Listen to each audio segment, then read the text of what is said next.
Before I tell you this story, I need you to understand one thing. There are places in this world where the ocean isn't just water, where it's alive, where it watches, where it waits. I learned that the hard way, aboard a cargo ship called the Northern Star. We had rules, 6 of them. Rules so strict the crew treated them like commandments. Rules you never break, not if you want to stay human. But someone did break them, and what crawled out of the Gulf that night wasn't a storm. It wasn't a hallucination. It wasn't anything the Coast Guard would ever believe. This is the story of the creature that followed us, and the night the sea tried to take me. If you're ready, let's begin. I used to think warnings were just noise, background chatter, half-truths passed down by people who needed something to fear. But there are some warnings that cling to your ribs long after they're spoken, the kind that feel less like advice and more like prophecy. I didn't understand that until the morning I stepped onto the Meridian Dawn with a folded work contract in my pocket and the last of my savings rattling inside my old leather wallet. The air in Halifax Harbor carried the bite of early winter, that sharp Atlantic cold that stings your lungs on the way in. I remember thinking the whole scene looked almost cinematic. Gulls sweeping low over the docks, cargo cranes standing like skeletal sentinels, the sea itself a sheet of cold gray glass stretching out toward the horizon. But none of it felt beautiful when I realized how badly I needed this job. You don't admire the scenery when your life is on the edge of coming apart. 8 months earlier, I had been Ethan Cole, quality supervisor at a manufacturing plant in Detroit, paying my rent on time, buying groceries without checking the price tag, believing that stability would always be there when I needed it. But stability evaporates quickly when a company shutters its doors overnight. My bills didn't stop piling up just because my job vanished. I took whatever work I could find. Warehouse shifts, moving jobs, loading freight, but none of it stuck. None of it paid enough. And 3 weeks before I boarded the Meridian Dawn, I sold my car to cover the last 2 months of rent. I remember staring at the empty spot in the parking lot that night, feeling more ashamed than relieved. When I arrived in Halifax, I told myself this was temporary. I didn't believe it, but I needed something, anything, to keep me afloat. Maritime work paid double what I'd made back home. So I pushed away the unease in my stomach as I stood at the base of the gangway, staring up at the ship that would become my world for the next several weeks. The Meridian Dawn was bigger than I expected. Not one of those colossal cargo carriers you see in documentaries, but still a towering steel beast, her hull painted a faded navy blue, patches of rust bleeding down the sides like dried wounds. The name was stenciled near the bow, the white paint chipped and weather-worn. The ship didn't look dangerous exactly, just tired, as though she had seen more than she should have. The deck rang hollow under my boots the moment I stepped aboard. A strange echo traveled through the metal beneath me, a subtle vibration, almost like a pulse. I paused, unsure whether I imagined it. The cold air pushed against my jacket, and I tightened it around my ribs. I could smell diesel, salt, and something faintly metallic, something that reminded me of blood. I forced the thought away. I walked along the deck searching for whoever I was supposed to report to. The other crew members moved with ease, their bodies in sync with the ship's slow rolling, even while docked. They didn't look at me directly, but I felt their glances. New guy, outsider, rookie who didn't know anything about the sea. They didn't have to say it. A few minutes passed before someone approached me. Footsteps behind me made me turn, And that's when I met the man who would change everything. He looked to be in his mid-50s, gray hair tucked beneath a black beanie, sharp brown eyes that scanned everything with quiet attention.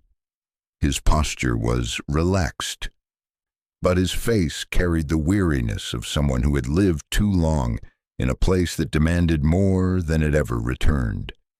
He extended a hand. Marcus Hale. That's all he said at first, just his name. His grip was rough, calloused, strong enough to let me know he'd been doing this for decades. "You must be the new hire," he said. "Ethan, right?" I nodded. "Yeah, Ethan Cole. First time working at sea." "Yeah, I've worked loading docks, factories, but never on a ship." He studied me, the way officers at border checkpoints look at you when deciding whether you're hiding something. Then he nodded slowly. "Good." Then listened carefully. He glanced over his shoulder as if checking whether anyone was close enough to overhear. The nearest crewman was 50 feet away, tightening a rope line. Marcus stepped closer, lowering his voice. "This is not a normal assignment. The Meridian Dawn is not a normal ship." Before I could ask what he meant, he reached into his jacket. The gesture was so quick and so natural that I expected him to pull out a multi-tool or a pair of gloves. Instead, he pressed something into my hand, a small laminated card, edges frayed, plastic yellowed with age. "Read it when you're settled," Marcus said, "and don't let the others see you with it." The card felt heavier than it should have. Not physically. Something about the way Marcus stared at it, as though it was the only thing keeping him alive, made my stomach twist. "What is this?" I asked.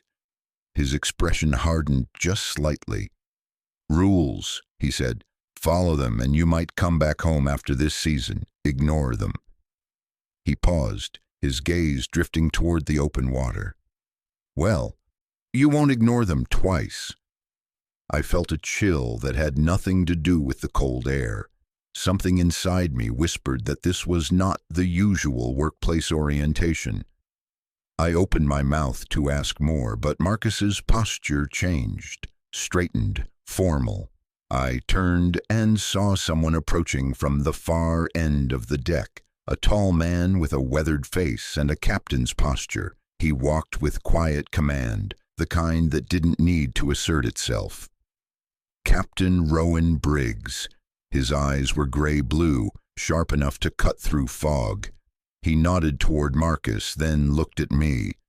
"You're the new deckhand," he said. Not a question, a fact he seemed to have already accepted. "Welcome aboard the Meridian Dawn." His voice carried the weight of authority, but not arrogance. He motioned for me to follow him. I glanced back at Marcus, but his expression told me nothing. He simply turned and walked away, as though our conversation never happened. Captain Briggs led me up a set of steel steps toward the wheelhouse. Inside, warm lights flickered across radar screens and navigation instruments. A short man with glasses stood over a chart table marking coordinates. He introduced himself as Oliver Crane, navigator of the ship. His handshake was polite but distracted, as if the sea itself demanded more of his attention than any human interaction. Next was Samir Patel, the engineer, whose smile felt like the first genuinely friendly gesture I'd received since stepping aboard. He asked if I'd ever worked with heavy machinery. I told him yes, at my old job. He nodded approvingly. "Good," he said. "The Meridian Dawn has her moods. We do our best to keep her in line." I wasn't sure if he was joking. His tone was a little too serious.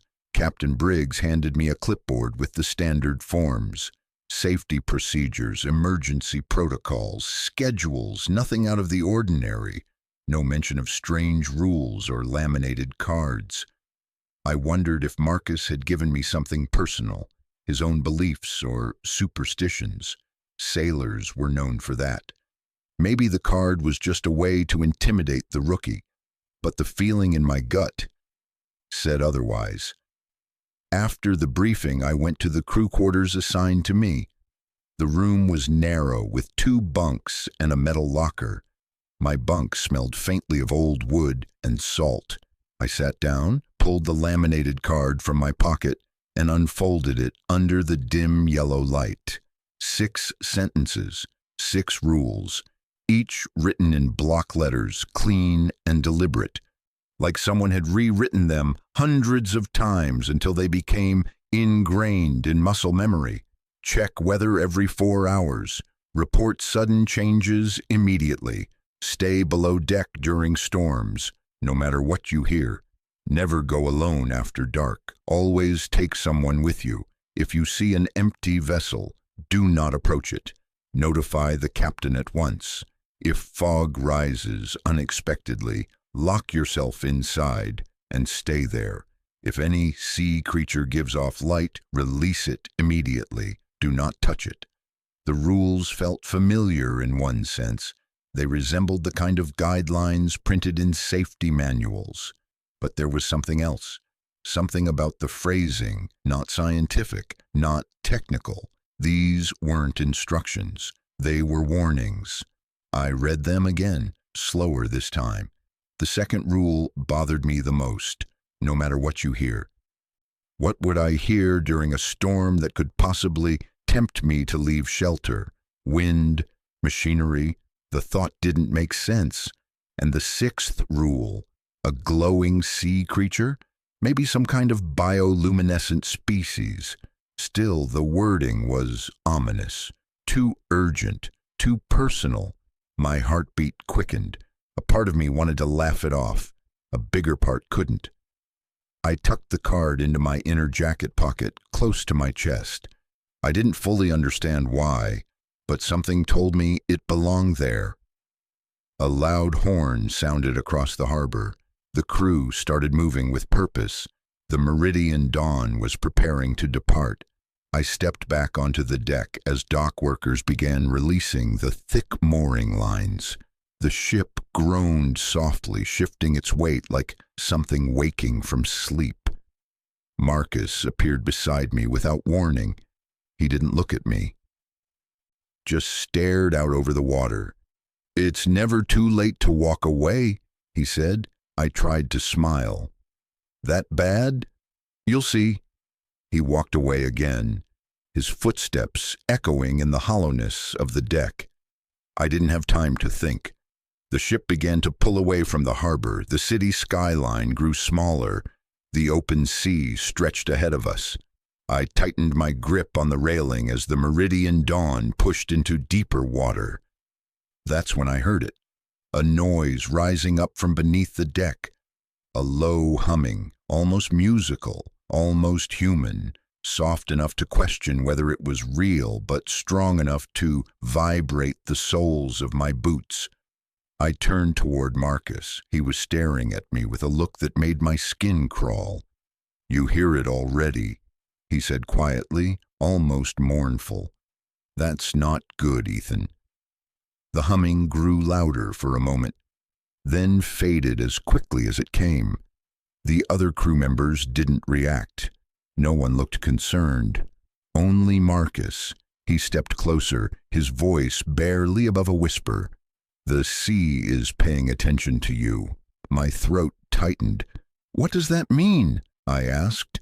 Marcus inhaled slowly, like he was about to tell me something he'd regretted telling others before.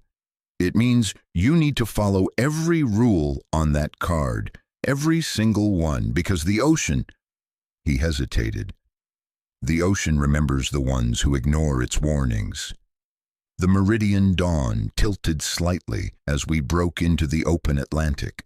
The city vanished behind us. The sea stretched endless and gray before us. A chill ran down my spine. This was supposed to be a job, but I could feel it, the same way you feel a storm coming before the sky darkens. Something was wrong out here, badly wrong. If you want more real maritime horror stories like this one, make sure to subscribe to the channel so we can keep bringing you more terrifying true tales from the deep.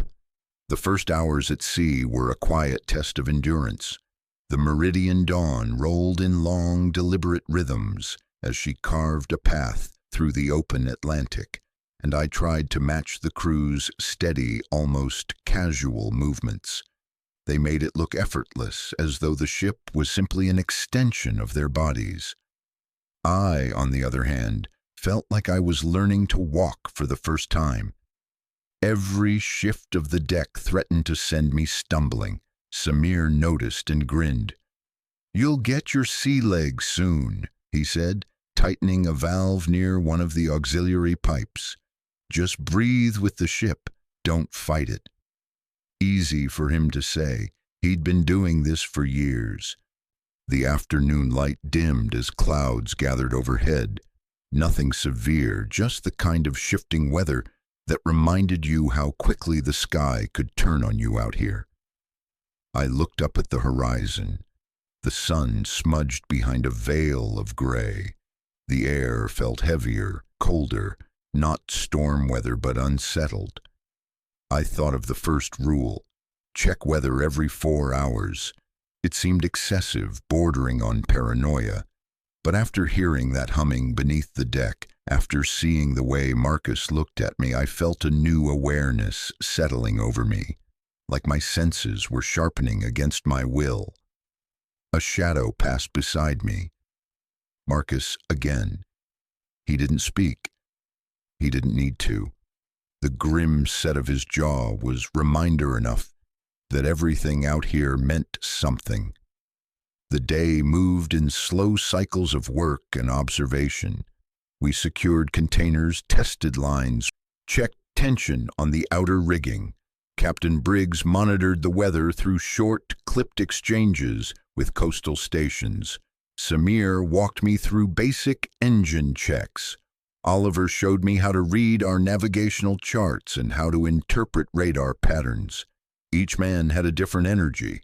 Briggs was stoic, precise. Oliver lived in the world of instruments and numbers. Samir carried warmth with him wherever he went, a grounding presence. Marcus? Well, Marcus was something else entirely. It wasn't just that he'd given me the rules. It was the way he watched the sea when he thought no one else was looking, like he expected it to watch back. Near sunset, the ship finally reached cruising speed. The sky darkened into a patchwork of muted color, streaks of bronze and violet dissolving into deep blue. The ocean around us seemed endless. Silence hung over the water like a thick blanket, not peaceful, empty. I stood at the stern, letting the cold wind sting my cheeks. I'd expected to feel exhilaration being out here, a sense of freedom, but instead, I felt like the sea was swallowing the world behind us, and there was no turning back. Someone approached quietly, the way only seasoned sailors learned to do. When I turned, it wasn't Marcus. It was Oliver, the navigator. He leaned beside me on the rail, adjusting his glasses as he studied the water. "You're handling it better than most new hires," he said. "You don't look green. That's a good start." "I guess I'm just trying to stay out of everyone's way." "That'll change," he paused. "Or it won't. Depends on the person." There was something behind his tone, dry humor mixed with a hint of warning. I couldn't tell which outweighed the other. "What did Marcus mean earlier?" I asked quietly. "About me hearing something?" Oliver stiffened. Not dramatically, just enough for me to notice the tension ripple down his shoulders. "Marcus likes to make new deckhands nervous," he said. It was a lie, a clear one. Oliver wasn't the kind of man who lied well. His eyes betrayed him before the words left his mouth. He looked like he wanted to say more, but Captain Briggs called his name from the upper deck. Oliver pushed off the rail with a nod. "Stay sharp out here, Ethan," he said. "The sea changes fast." Then he walked away. As the last traces of daylight faded, the hum of the engines became the ship's steady heartbeat. Crew members finished their evening tasks. Lights flickered on across the deck, some white, some yellow. The meridian dawn transformed into a floating island of metal and shadow. Around 9, most of the crew headed towards the galley for dinner. I followed, eager for warmth. The inside of the ship had a comforting hum. Machinery, ventilation fans, low murmurs of conversation, human noise, familiar noise. It made the memory of that earlier humming feel distant, like something imagined. But Marcus sat alone at one of the tables, his untouched food growing cold. When I joined him, he didn't look up. "You saw something today?" he said quietly. I hesitated. "Heard something." "That's worse." "What does that mean?" Marcus leaned forward, folding his hands. His knuckles were rough, skin weathered from years of salt and rope. "The sea doesn't call everyone, only a few. Some it whispers to, others it waits for." "And you think—" "What?" "The ocean is calling me." He didn't blink. "I think you need to be careful." This wasn't a joke. His tone left no room for misinterpretation. "Why me?" I asked. "I'm nobody. I'm just here for the paycheck." Marcus's expression softened. For the first time, he looked almost sympathetic. That might be exactly why. Before I could ask what he meant, Captain Briggs stepped into the galley and signaled for lights out in 1 hour. Marcus stood, placed a hand on my shoulder, and whispered, "Read the rules again before you sleep." He left me with an unease that settled deep in my bones. Later, lying in the crew quarters, I tried to convince myself that fatigue was making everything feel worse than it was. First days on any job were disorienting. This was just amplified by the isolation of the ocean. My bunk swayed gently with the ship's motion. A soft, metallic rattle echoed faintly from the pipes overhead. I reached into my jacket and pulled out the laminated card. Check the weather every 4 hours. Stay below deck during storms. Never go alone after dark. Avoid empty vessels. Lock down during sudden fog. Release glowing creatures.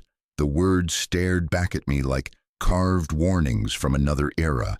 The other crew members breathed steadily, their rhythmic inhalations blending with the ship's low hum. I wanted to sleep. I really did. But something tugged at the edge of my awareness. A faint vibration under the metal floor. Then another. And then, as if rising from the ship's very core, a soft tone, not mechanical, not natural, not anything I'd ever heard, began to form. A low, resonant sound that felt like a breath drawn in the deep ocean. I tried to tell myself it was the ship's engine, or machinery, or waves hitting the hull, but it wasn't, because I recognized the sound. It was the same humming I heard when we left the harbor, only this time it wasn't faint. It was growing. I sat up, holding my breath. The humming deepened, a layered tone, almost like multiple voices blending together into one long vibration. It resonated in my ribs, my spine, the back of my skull, but no one else stirred. I strained my ears. The humming shifted just slightly, forming an almost pattern as though it wanted to be recognized as something more than noise, something intentional. I swung my legs off the bunk and stood, gripping the wall to steady myself. The floor beneath my feet felt strange, warmer, as though the ship itself was exhaling. Then a soft metallic knock echoed from somewhere below. 1 knock, silence. 2 knocks, silence. 3. My blood went cold. I turned toward the door, my breath trembling in my chest. That's when the humming stopped, cut off instantly, as if something out there realized I was listening.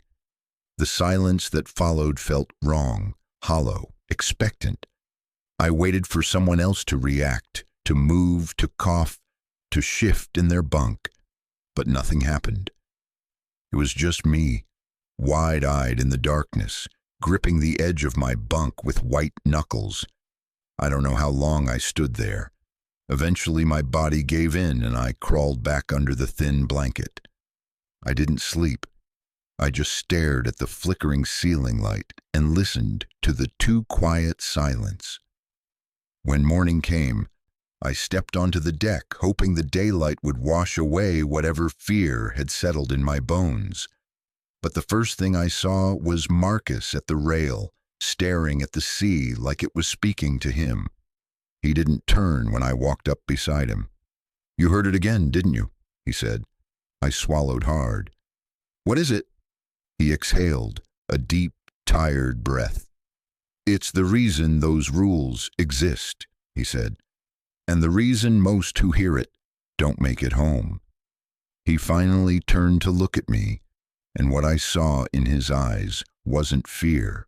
It was recognition, as if he'd seen this before, as if he knew what was coming, and that's when he said something I still hear every time I close my eyes.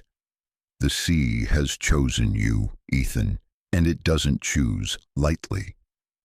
I didn't know how to respond to Marcus at first. The idea that the sea had chosen me sounded like something torn from an old sailor's folk tale, something whispered over bar counters at midnight, not spoken in earnest by a man who had lived most of his life out on the water. But he wasn't joking. His expression was steady, grim, weighted by the kind of certainty that only comes from experience. "What does that even mean?" I asked. Marcus didn't take his eyes off the slow, rolling waves. "Some people are drawn to the ocean. Others are noticed by it. There's a difference." "That doesn't make sense," I said. "It's water. It can't notice anything." He turned his head just enough for me to see the faintest trace of pity in his eyes. "You'll understand soon. I'm just hoping you understand it early enough." His words hung between us while the wind rolled in off the North Atlantic. The morning light cut across the deck in cold, pale strokes. I could hear the distant metallic groan of the meridian dawn settling against the waves, as if the ship itself disliked the conversation we were having. "Look," I said, keeping my voice low. "I'm not here to be part of some story. I'm just here to work. I don't even like the ocean." "That might be why it noticed you," Marcus said softly. "People who don't belong here are the easiest to lose." Before I could argue, Captain Briggs shouted for morning checks. Marcus walked off, leaving me alone with a sinking feeling I couldn't name. I forced myself to breathe steadily and went to find Samir for engine duty. Down in the lower deck, the air smelled of mechanical heat and lubricants. The thrum of the engines vibrated through the metal floor. For once, the noise felt comforting, loud, human, predictable. Samir handed me gloves and pointed me toward a maintenance panel. "How was your first night?" he asked casually. The question struck me harder than it should have. I wanted to tell him about the humming, about the knocks, about Marcus's warning, but Samir didn't seem like someone who'd entertained superstition. He radiated logic. "Fine," I said instead. "Couldn't sleep much." "That's normal. First night on a ship feels like the floor is trying to rock you out of bed." He grinned. "You get used to it." I hope so. But deep down, I knew my problem wasn't the rocking. It was the listening. For the next few hours, I threw myself into work, moving through tasks with mechanical precision, tightening valves, checking pressure gauges, logging fuel readings, running backup diagnostics.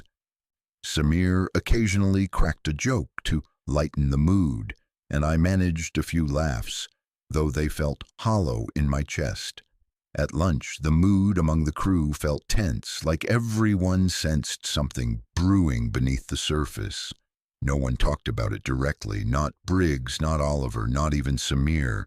The only one who seemed unbothered was a young deckhand named Carter, who'd been on the ship less than 6 months.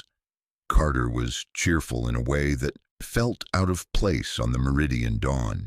He talked about wanting to buy a motorcycle when he got paid, about the tattoo he planned to get in Boston, about how easy the job felt so far. "Feels like cheating," he said between bites of food. "Just lifting things and watching the ocean. I don't know why people say maritime work is tough." Across the table, Marcus stared at him for a long moment. The kind of stare that could strip paint. "You're new," Marcus finally said. "And you haven't seen anything yet." Carter snorted. "Seen what? Waves?" Marcus's jaw tightened. "You'll learn," but Carter didn't stop. "I mean seriously, glowing fish, fog that eats people, calls from the deep." He laughed. "If you want to scare someone, do better ghost stories." A hush fell over the galley. Even Captain Briggs looked up from his meal. Marcus didn't blink. "You should respect things you don't understand." Carter shrugged dismissively. "I'll respect it when I see it." Marcus leaned forward, voice low. "If you see it, it will be too late." The entire room froze, tension pulling tight like a rope between them. Carter scoffed, shook his head, and went back to eating. But the rest of us exchanged worried glances. Something unspoken had just cracked open between the old crew and the new. Later in the afternoon, the Meridian Dawn moved steadily through calm seas. The sky was clear, the water almost glass-like. I could see our reflection shimmering beneath us. It should have been peaceful, but still, something felt off. I kept noticing small details I wouldn't have noticed the day before. The way the waves seemed to swell in slow, unnatural rhythms. The faint discoloration of the water in certain patches, almost like bruises. The occasional flash of silver beneath the surface, not fish, too big, too fluid. Twice I caught Marcus watching the water with an intensity that made my heart race. He stood perfectly still, posture stiff, hands gripping the rail. When I approached, he didn't look away from the horizon. "It's quiet," he said. "Too quiet." "It seems normal to me." "That's the problem." He turned slowly, eyes narrowing as he studied me. "Did you check the weather?" I hesitated. "Not yet." He pointed toward the sky. "Do it now. First rule exists for a reason." I forced myself to nod and climbed the steps into the wheelhouse, where Oliver was logging coordinates. He greeted me with a short nod. "Coming to learn navigation." "Marcus told me to check weather." Oliver shifted slightly. Not much, but enough for me to see the tightness in his shoulders. "Of course," he said. "Let's take a look." He handed me a small tablet connected to the ship's satellite feed. I scrolled through the current conditions. Winds low, pressure steady, clear skies, no warnings. "Looks good," I said. Oliver didn't look reassured. He glanced at the radar screen, then at the horizon, then back to the screen. "Check again in 4 hours," he murmured. "Maybe sooner." His tone made my chest tighten. That evening the crew dispersed to different areas of the ship. Some worked final checks. Others rested in the galley. Briggs remained in the wheelhouse, eyes fixed on the horizon with a calm that felt too deliberate. I found myself drawn back to the deck. Something about the open sea called to me, not in a mythical way, but in a magnetic, unsettling way. I couldn't shake the feeling that the water was waiting for something, watching. As I stood at the rail, the wind carried a faint smell of Something. Not salt, not seaweed. Something metallic, something wrong. I felt a presence beside me. It wasn't Marcus, it was Carter. He leaned on the rail, smirking. "So, are you buying the ghost stories yet? Or are you still sane?"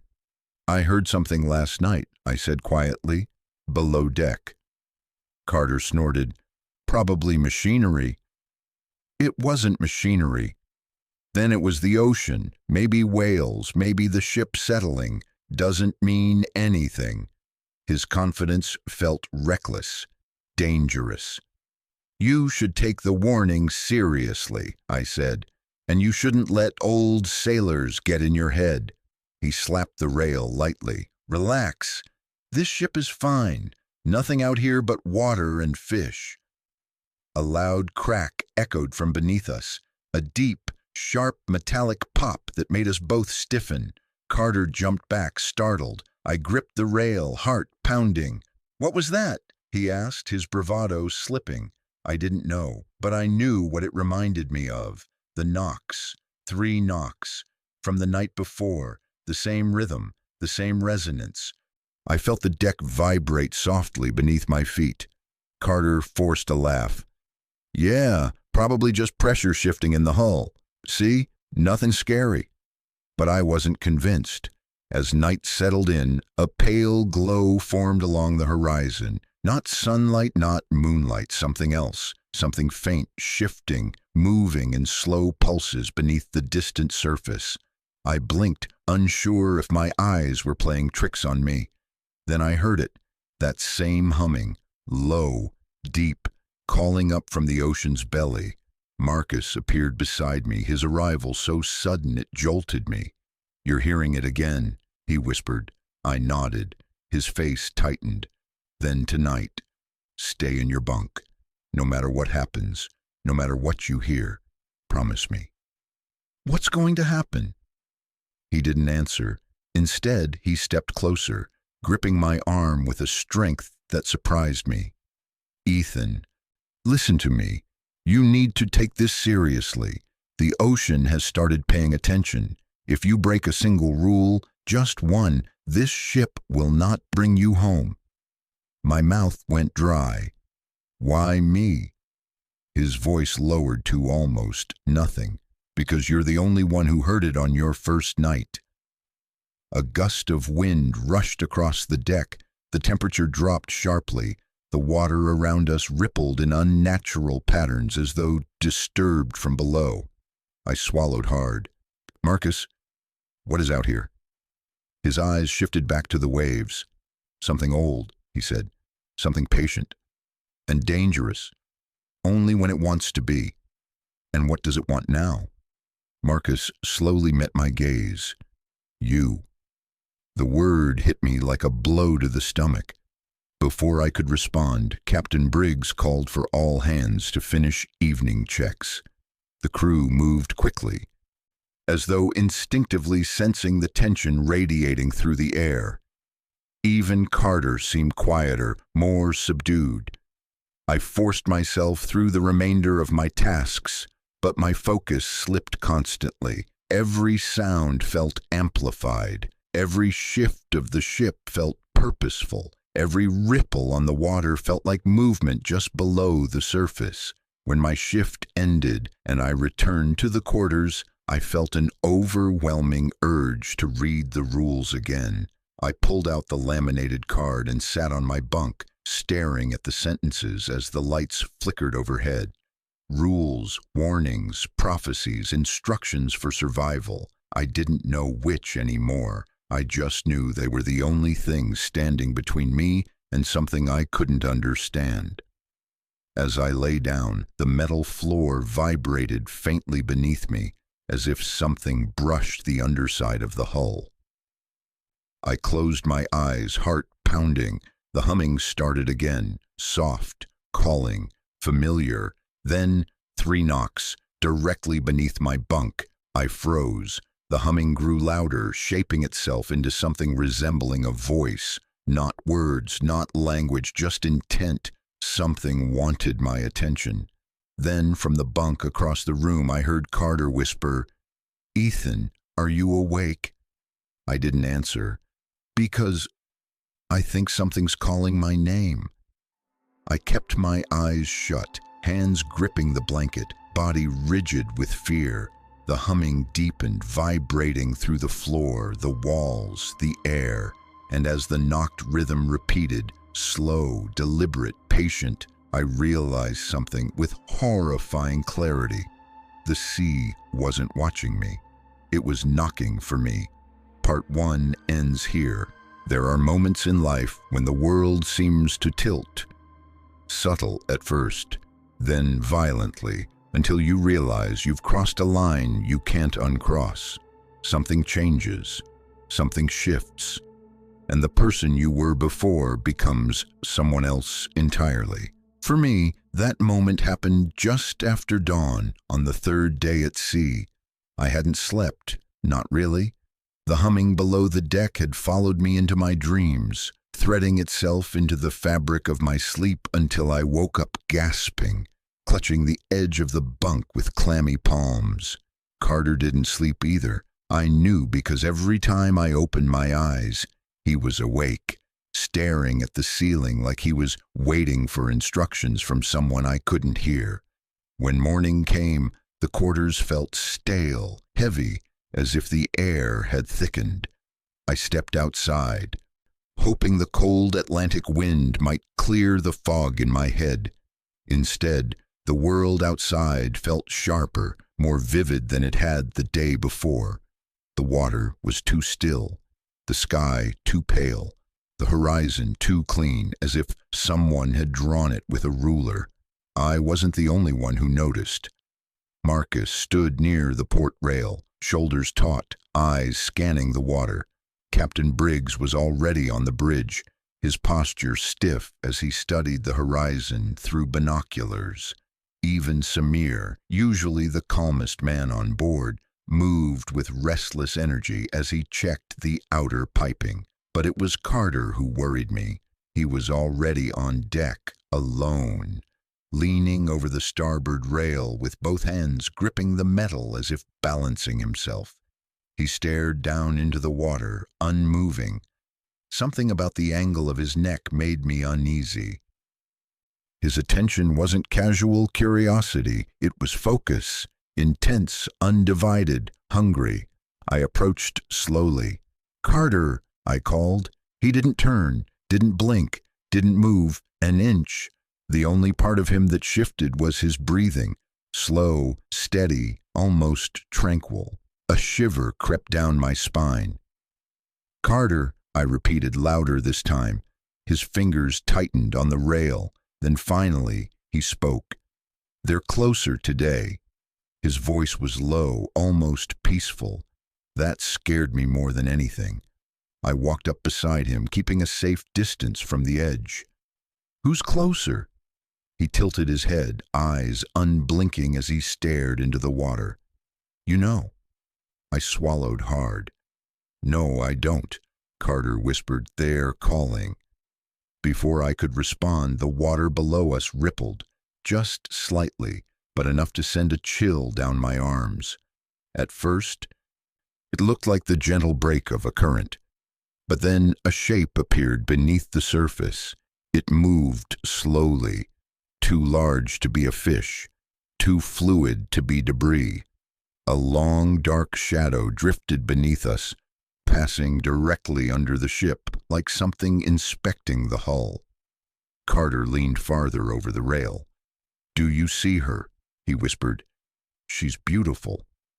I didn't see her. All I saw was the swell of something massive, sliding silently, deliberately, as if it knew we were watching. "Carter, step back." He didn't. Instead, he leaned farther, dangerously far, his feet coming off the deck for a moment as if some invisible force had tugged at him. "Carter!" I lunged forward. I grabbed the back of his jacket just as his left boot slipped off the edge of the deck. He let out a sharp breath, not fear, not surprise, almost longing. In the split second I held him, something brushed the underside of the hull. I felt the vibration through my gloves, a deep, resonant thud that rattled the metal. Not the ship's machinery, not movement of the water. Something hit us from below. Carter gasped, eyes widening in awe. She touched the ship. He leaned again, and this time he didn't resist when my hands tightened on him. Instead, he pushed forward, even harder, trying to slip out of my grip. "Let me go," he whispered. "I just want to see her." The water beneath us churned. Not a wave, a disturbance, a pull, like something was rising. "Help!" I yelled, tightening my hold, but Carter twisted violently, fighting me with a strength born from sheer adrenaline. His fingers clawed at the rail. His shoes scraped against the deck as he tried to climb over the edge. For a terrifying second, I lost my grip. His torso lifted over the railing. His body shifted forward. Then the water exploded. A burst of icy spray shot upward as something long, dark, and fast whipped beneath the ship and slammed into the surface. Carter jerked forward with a gasp, ecstatic, not afraid. I grabbed his arm again, pulling until my muscles screamed. He kicked, twisted, fought like a man possessed. "Carter, stop!" I shouted, but he wasn't listening. He wasn't here. His eyes were locked on the water, wide and fever bright. "They're right under us," he whispered. "They want me." Then his hand slipped from the rail. In that instant, I lunged with everything I had, hooking my arm around his waist as his body pitched forward. His momentum dragged me down, smashing my ribs into the metal, but I held on. I wasn't letting him fall. Footsteps pounded behind us. Marcus. Without a word, he grabbed Carter's other arm. Together, we yanked him back over the rail and onto the deck. He landed hard, thrashing like someone in the grip of a seizure. Marcus pinned him down with his full weight, knee pressed into Carter's back. I grabbed his shoulders, struggling to keep him from throwing us off. "Hold him!" Marcus barked. Then Carter screamed. It wasn't fear, it wasn't anger, it was grief. "No!" he howled. "They're waiting for me!" His voice cracked, raw and desperate, echoing across the deck. He bucked under me, kicking, clawing, trying to get free. His nails raked my forearm. Marcus wrestled with him, jaw clenched. "Ethan, look at his eyes," Marcus said through gritted teeth. I did. Carter's pupils were blown wide, too wide, covering almost the entire iris. And they weren't black, not fully. Deep inside, at the center of each pupil, a faint blue-green glow pulsed. Soft at first, then stronger, rhythmic. My blood turned to ice. "Get the captain!" Marcus shouted, but Captain Briggs was already rushing toward us, Samir and Oliver behind him. "What happened?" Briggs demanded. "He almost went overboard," I said. "Something was under the ship." Briggs's face tightened, the muscles in his jaw clenching. "Get him below deck," he ordered. "Now." Carter thrashed harder. "Let me go. They need me. They're calling. I can hear them." Marcus and I dragged him upright. He fought with shocking strength, screaming, sobbing, begging. It took all three of us to force him toward the hatch. His heels scraped against the deck. His hands reached toward the water like a man reaching for salvation.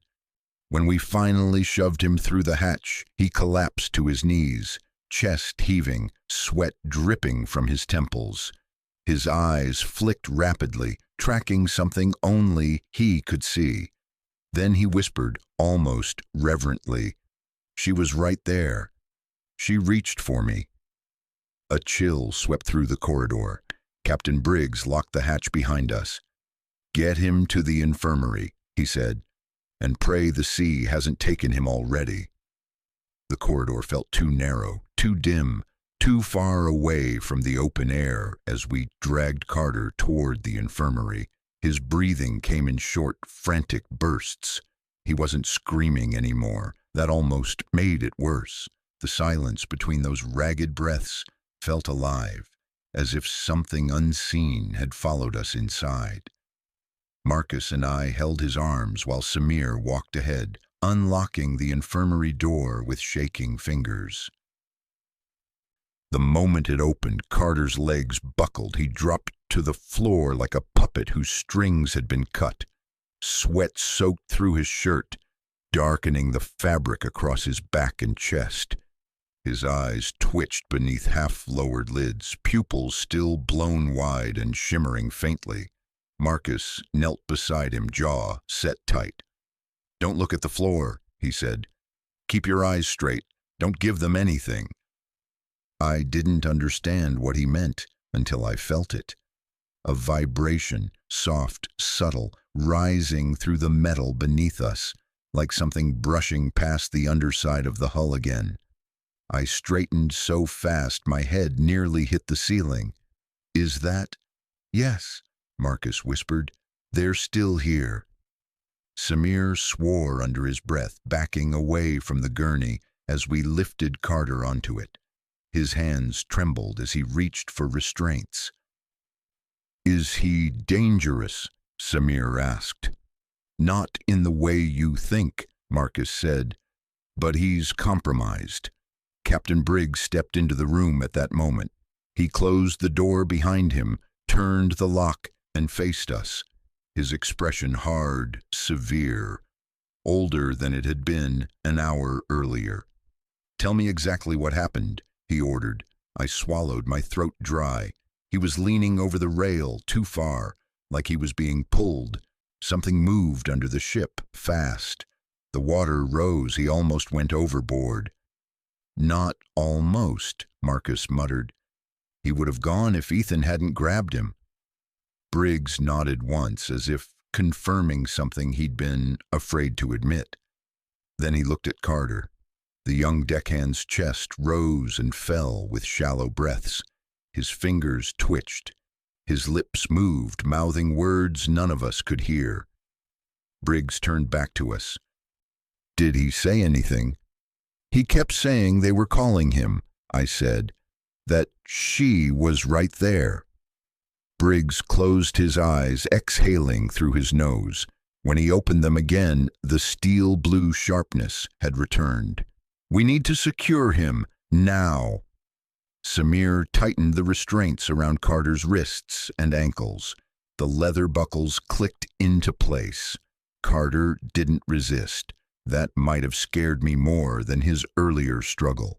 "I'll get the med kit," Samir said, moving to the storage cabinet. Briggs turned to Marcus. "How far?" 30 to 40 feet under the surface," Marcus replied. "Close enough that we felt it hit the hull." "Did you see anything?" "No, just shadows." That wasn't entirely true. I had seen something, just a flicker of movement in the water, a shape that belonged nowhere in the natural world. But I wasn't ready to say it out loud. Saying it would make it real, tangible. Acknowledgement meant acceptance, and I wasn't prepared to accept the idea that something had tried to take Carter in broad daylight. Briggs stepped closer to me. "What about you? Anything unusual?" I hesitated. Marcus watched me carefully. "I heard something," I admitted finally. "When Carter fell forward, a kind of humming or calling." Marcus's face tightened. Samir froze with a syringe in his hand. Briggs stared at me like he was reading a report he didn't want to understand. "How long have you been hearing it?" "Since the first night," I said quietly. "Below deck." The room fell silent. Samir whispered a prayer under his breath. Briggs didn't react immediately. He turned away instead, pacing toward the far wall where a metal cabinet stood bolted to the plating. He opened it and revealed an old, sealed metal tin, worn, dented, but meticulously cared for. He placed it on the counter. Then he spoke, without looking at me. "If you've heard it," he said, "you're already in danger." A cold shiver crawled up my spine. "What does it want?" I asked. Briggs didn't answer. He took something from the tin, a pouch of coarse sea salt, and set it beside the gurney. Marcus stepped forward, rolling up Carter's sleeve. "You need to understand something, Ethan. The sea doesn't take everyone. It takes those it notices, those it touches." Carter twitched violently, jerking against the restraints. His mouth opened in a silent cry. His eyes rolled back, revealing whites that had taken on a faint, unnatural glow. "Hold him," Samir said. Rushing forward, we pinned him down as his body arched, muscles spasming. The glow intensified, pulsing like a heartbeat beneath his eyelids. His skin flushed beneath the surface, blue-green veins faintly visible along his neck.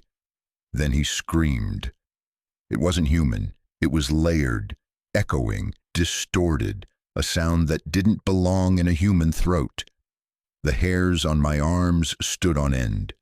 The scream vibrated through the deck, rattling equipment. Something outside the hull responded. A faint, distant pulse of noise. A call. And an answer. Carter's voice broke, collapsing into frantic whispers.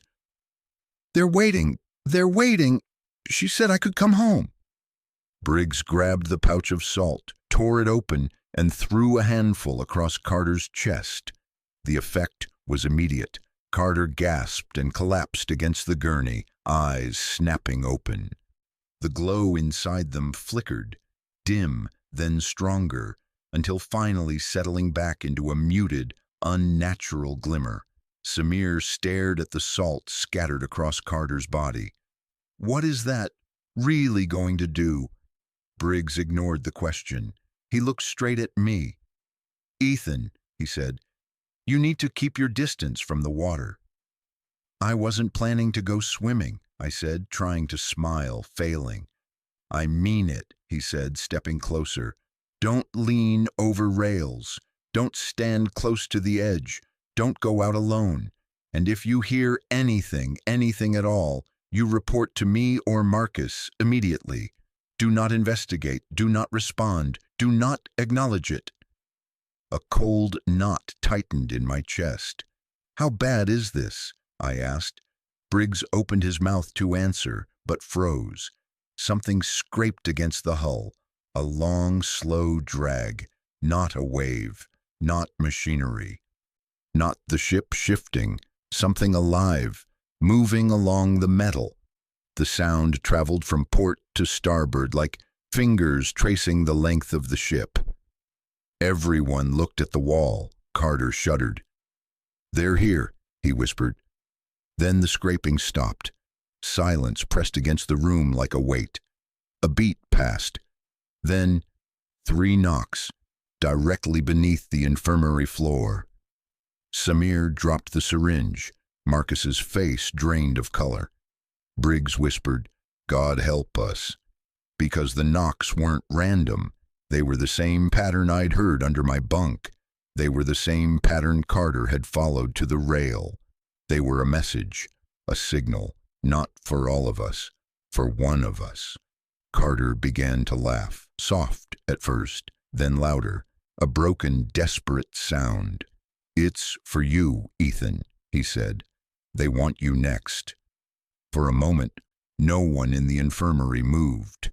Carter's laughter echoed off the sterile walls, shaky, uneven, as if some invisible hand were puppeteering his lungs. His pupils were blown wide again.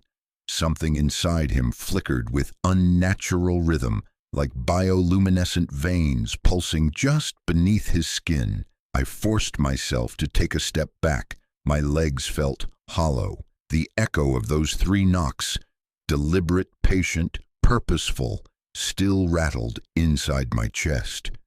"Don't listen to him," Marcus said quietly, though even he didn't sound convinced. "He's compromised. It's not his voice talking anymore." Carter shifted, the leather restraints creaking under his wrists. His breath quickened. "No, Marcus, he knows. They know. Ethan heard them first. He's marked. My stomach sank. Samir backed away until he hit the far wall. Even Briggs had gone still. I cleared my throat, searching for any words that didn't betray fear. Why would they want me? Carter's grin stretched too wide. Because you looked. The moment you stepped on deck last night, when you turned toward the sound, you invited her in. I felt a chill crawl across my shoulders despite the warm air inside the infirmary. Who? I asked, barely above a whisper. Carter's eyes glowed faintly. The one beneath the hull, the caller. She's older than the Gulf itself. She's the tide. She's the deep. She chooses who gets to hear her. Enough. Briggs stepped forward abruptly, the captain's voice cracking against the tension. Carter is unstable. None of this is verified. Marcus, get him sedated. Samir, prep a tranquilizer. Now. But the ship didn't care about Briggs's commands. The ship had already chosen a different script. The lights flickered once, then twice, and an unnatural quiet swept through the metal floor. The hum of the engine softened, as if muffled by hands pressing against the hull. A low vibration pulsed from the depths. Marcus's gaze snapped toward the door. Everyone brace! A sudden violent jolt slammed through the ship. The gurney slid an inch across the floor, metal squealing. Cabinets rattled. Samir stumbled forward, catching himself on the counter. "What was that?" I shouted, grabbing the edge of a nearby table. Briggs rushed toward the intercom on the wall. "Bridge, report." Static, no reply. Another hit, this one sharper, cracking like something bone-hard striking the hull at an angle. Marcus grabbed my arm. "We're going topside, now." Carter let out a guttural laugh, banging his head against the pillow. "She's restless. She's shown you the first knock. Now comes the second." Briggs turned to Samir. "Lock this door. Sedate him as soon as it's safe. Do not open for anyone but me or Marcus." "Yes, sir," Samir said, though fear trembled in his voice. Marcus grabbed me by the shoulder. "Move." The moment we stepped into the hallway, the air felt colder. The overhead lights flickered, casting twitching shadows along the walls. Another impact rocked the ship, stronger than before. My breath caught as I steadied myself against the railing. Is she trying to capsize us? Marcus shook his head. If she wanted us dead, she wouldn't play with the hull. She'd just pull us under. His voice was grim. "No, this isn't an attack, it's a warning." We pushed through the hatch to the main deck. The sky above us was choked with thickening cloud cover, swirling in unnatural spirals. Waves slapped hard against the sides of the ship, but not in a random pattern, like something below was shifting the water deliberately. Briggs arrived behind us, panting slightly. "Where's Aaron? Where's the bridge crew?"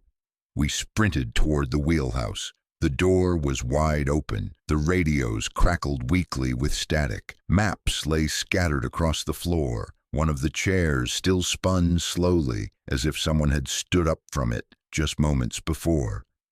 "Aaron!" Briggs shouted. "Rodriguez! Anyone!" No answer. "Where the hell are they?" I asked. Marcus tapped the radio panel. Nothing. He tried the backup. More static. "They're not responding. That means either they can't hear or they're not here." "You think they fell overboard?" I asked. Briggs shook his head. "No one falls overboard in the wheelhouse." I scanned the deck outside through the windows. Something moved below us. Not a shadow, not a wave. Something shaped. Long, slender, uncoiling beneath the surface. "Oh, God," I whispered. A pale outline slid under the water 20 feet off the starboard side. It wasn't a fish. It wasn't a whale. It was too thin, too agile. A serpentine silhouette maybe 30, 40 feet long, rolled gracefully just below the surface before disappearing. Marcus cursed under his breath. "She's closer than I thought." Briggs shoved the wheelhouse window open, leaning out to get a better view. "Everyone inside," he shouted, but the warning came too late. A massive wave slammed into the starboard side of the ship. The deck tilted violently. I grabbed the railing as my feet slid out from under me. Marcus caught the wheelhouse frame with one hand and grabbed my jacket with the other, yanking me upright. Briggs managed to stay on his feet, but barely. The ship righted itself slowly. Something thrashed in the water, something with intention. "This isn't normal," I said, breathless. "You said they don't usually attack like this." "They don't," Marcus said, "unless you've angered them." Briggs turned sharply. "What does that mean?" Marcus locked eyes with him. "It means someone broke a rule." A sudden crack echoed from below. A scream tore through the intercom, static-laced, raw, unmistakably human. "Help! She's—" The voice cut out. I froze. That sounded like Aaron. Briggs didn't hesitate. "Lower deck, now!" As we dashed across the deck, rain began to fall, thin at first, then heavier, colder, carrying a metallic scent. The sky dimmed into a bruised gray, almost purple. Another boom shook the hull. "That's getting worse," I said. Marcus pushed me toward the stairwell. "Keep moving. Don't stop for anything." As we descended, a wet trail streaked the metal floor, leading toward the engine corridor. At the end of the hall, something dripped rhythmically. A shadow moved behind the flickering lights, elongated and wrong. Briggs lifted a crowbar from the emergency rack. "Stay behind me." We stepped closer. The shadow twitched. Marcus lifted a flashlight and shined it forward. Aaron stood facing the far wall, his back to us, dripping wet. His clothes clung to his skin. He shouldn't have been dripping. He should have been dry inside the ship. "Aaron," Briggs called, "turn around." He didn't. Water pooled beneath his boots. "Aaron," Marcus said sharply, taking a step forward. Aaron's spine bent at an unnatural angle as he turned, slowly, stiffly, until his face was visible. His eyes were pitch black. His mouth hung slightly open as water streamed from it, like his lungs were filled to the brim. He blinked once. Then he spoke in a voice that didn't belong to him. "She wants Ethan." His jaw dislocated with a sickening crack as he pointed one shaking, dripping finger at me.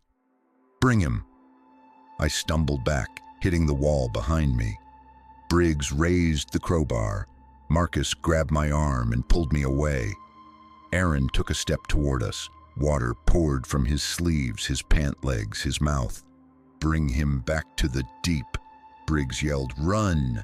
Aaron lunged, and before I could even scream, something enormous slammed into the hull from outside, hard enough to dent metal, and the lights blew out. The lights blew out so completely that for a heartbeat I thought I had gone blind. Darkness swallowed the corridor, thick and oppressive, crushing every sense except the pounding of blood in my ears. The crash from outside reverberated through the metal walls, followed by a groan from the hull that didn't sound mechanical. It sounded wounded. Then, somewhere in that pitch-black void, Aaron exhaled. Not a human breath. A wet, bubbling hiss. Marcus yanked me backward just as something cold and heavy slapped against the floor where I'd been standing. Briggs shouted for us to move, his voice the only tether to sanity in the chaos. A faint emergency light sputtered on, rust-colored and weak, revealing Aaron's silhouette only a few feet away. His head turned toward us in a twitchy, bird-like motion. Seawater streamed from his hair, as if he had just risen from the bottom of the ocean. When he stepped forward, the wet slap of his boot echoed down the hallway like a warning. "Stay behind me," Briggs growled, gripping the crowbar so tightly the metal creaked. Aaron tilted his head. His voice, when it came, was layered with something impossible, something cavernous and ancient beneath the words. "She calls for him. Open the path." Marcus shoved me to the side. "Run, Ethan, run!" The corridor tilted violently as something slammed into the ship again. Assorted tools spilled across the floor. The emergency light flickered. Aaron lunged, water splashing from his hands as though he'd been molded entirely from it. Briggs swung the crowbar in a wide arc. The metal connected with Aaron's jaw, yet instead of bones breaking, a spray of seawater burst from the impact like he was filled with it rather than flesh. Aaron staggered but didn't fall.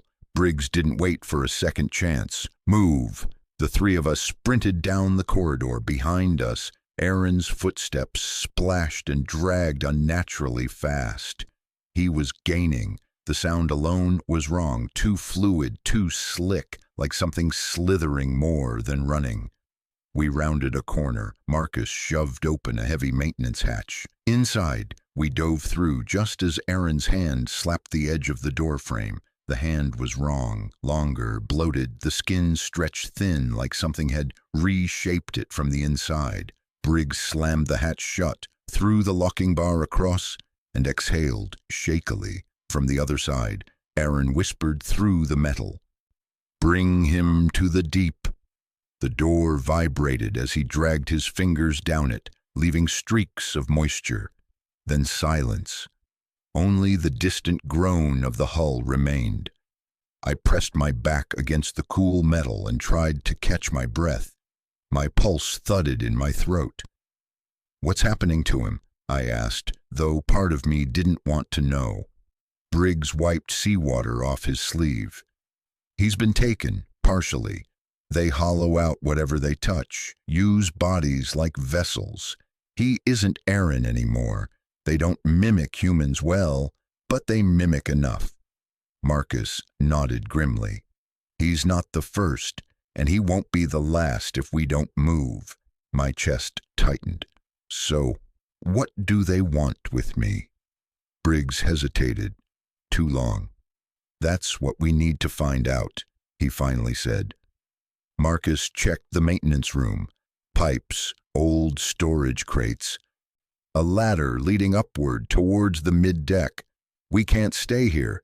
We need to regroup with whoever's left." "That assumes anyone's left," Briggs muttered.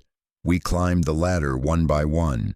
The air grew colder as we ascended. Not natural cold, not the usual ocean chill, but something deeper, like stepping inside the breath of a creature older than names. When we pushed open the hatch, the sound hit us first. Wailing wind, but not just wind. Voices carried inside it, hundreds layered, whispering shapes of words I couldn't decipher. Marcus froze. "They're close." The deck was chaos. The storm had come out of nowhere. Black clouds swirling overhead in unnatural spirals, rain hammering sideways across the planks. The ship groaned beneath us like it was begging for mercy, and the shadows beneath the waves moved. Elongated shapes rose and sank. Too smooth, too deliberate to be natural currents. Briggs shielded his eyes against the wind. "Where's the rest of the crew?" But the deck was empty. An overturned toolbox slid across the wet floor. A coil of rope lay unspooled like it had been dropped mid-use. Someone's rain jacket flapped from a broken hook. And then I saw it. A smear along the starboard rail. Wide, wet, streaked with something darker than seawater. Marcus saw it too. Someone was dragged. Thunder exploded overhead. Lightning cracked across the sky, illuminating the waves. For a split second, I saw one of them. A face. No, not a face, a suggestion of one, pressed against the surface of the water. Pale, smooth, eye sockets like empty wells.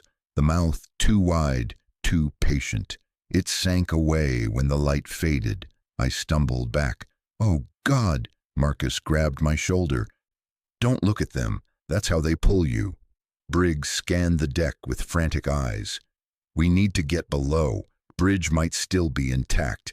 We can send a distress." A deafening metallic crash cut him off. The crane arm on the port side twisted violently, bending as though something beneath the water had grabbed its base. The entire mechanism groaned, metal tearing. Then, slam! The crane whipped downward, smashing into the deck where we had been standing just seconds before. Briggs shouted, "Run!" We sprinted across the deck as the storm intensified, the wind howling with what sounded like laughter. The rain stung my face like needles. We reached the starboard stairwell, just as another impact rocked the hull so violently the deck lifted under our feet. Marcus nearly fell over the rail. I grabbed his jacket, pulling him back. Briggs looked at us, rain streaming down his face, eyes blazing. "They're trying to take the ship," he yelled over the storm, "and they'll drown all of us to do it." Before we could respond, a scream tore through the storm. A real human scream, high, raw, terrified. It came from the cargo deck. Marcus blanched. "There's still someone alive." Briggs clenched his jaw. "We're going after them." I swallowed. "What if it's a trap?" Briggs stared at me with grim certainty. "It is." He gripped the stairwell railing. "But we're going anyway."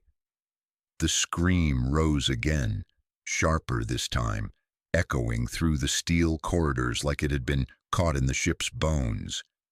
It came from deep inside the cargo bay, a place normally roaring with machinery or rattling crates.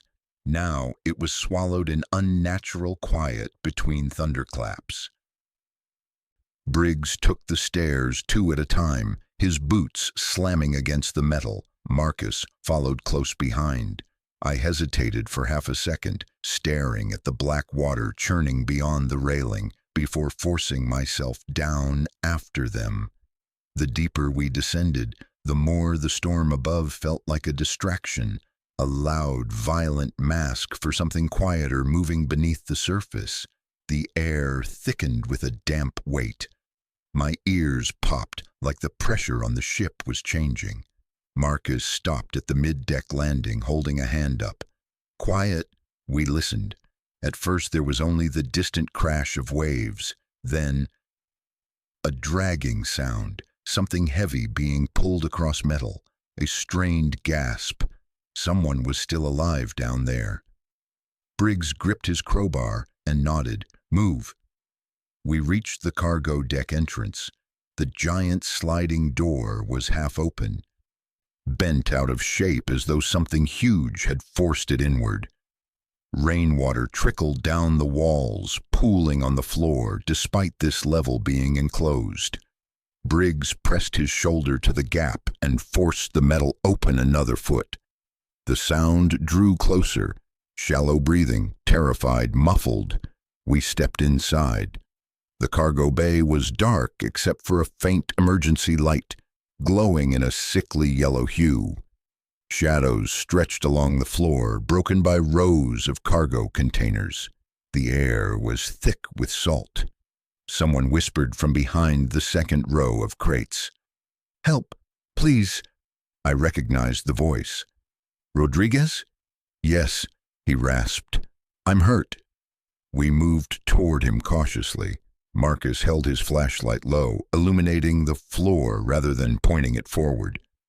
Briggs positioned himself to protect our flank. We found Rodriguez slumped against a crate, drenched in seawater, shivering violently. Blood streaked across his forehead. His left shoulder was twisted unnaturally, but his eyes were still human. Barely. I knelt beside him. "What happened?" He swallowed hard, his teeth chattering. "Came down to check the stabilizer readings. Lights went out. Heard something moving. Thought it was Aaron." His voice cracked. It wasn't. Marcus scanned the shadows. Where's the rest of the team? Rodriguez shook his head, trembling harder. Dragged under the containers. Something grabbed them. Arms, hands. I don't know. I couldn't see. Briggs crouched. Did you hear anything? Voices, sounds? Rodriguez nodded weakly. Someone calling. Like they were underwater. Like they wanted me to follow. Marcus and Briggs exchanged a tense glance. Then Rodriguez's hand shot out and gripped my wrist with surprising strength. Don't listen to them, Ethan. They're using your name. My stomach dropped.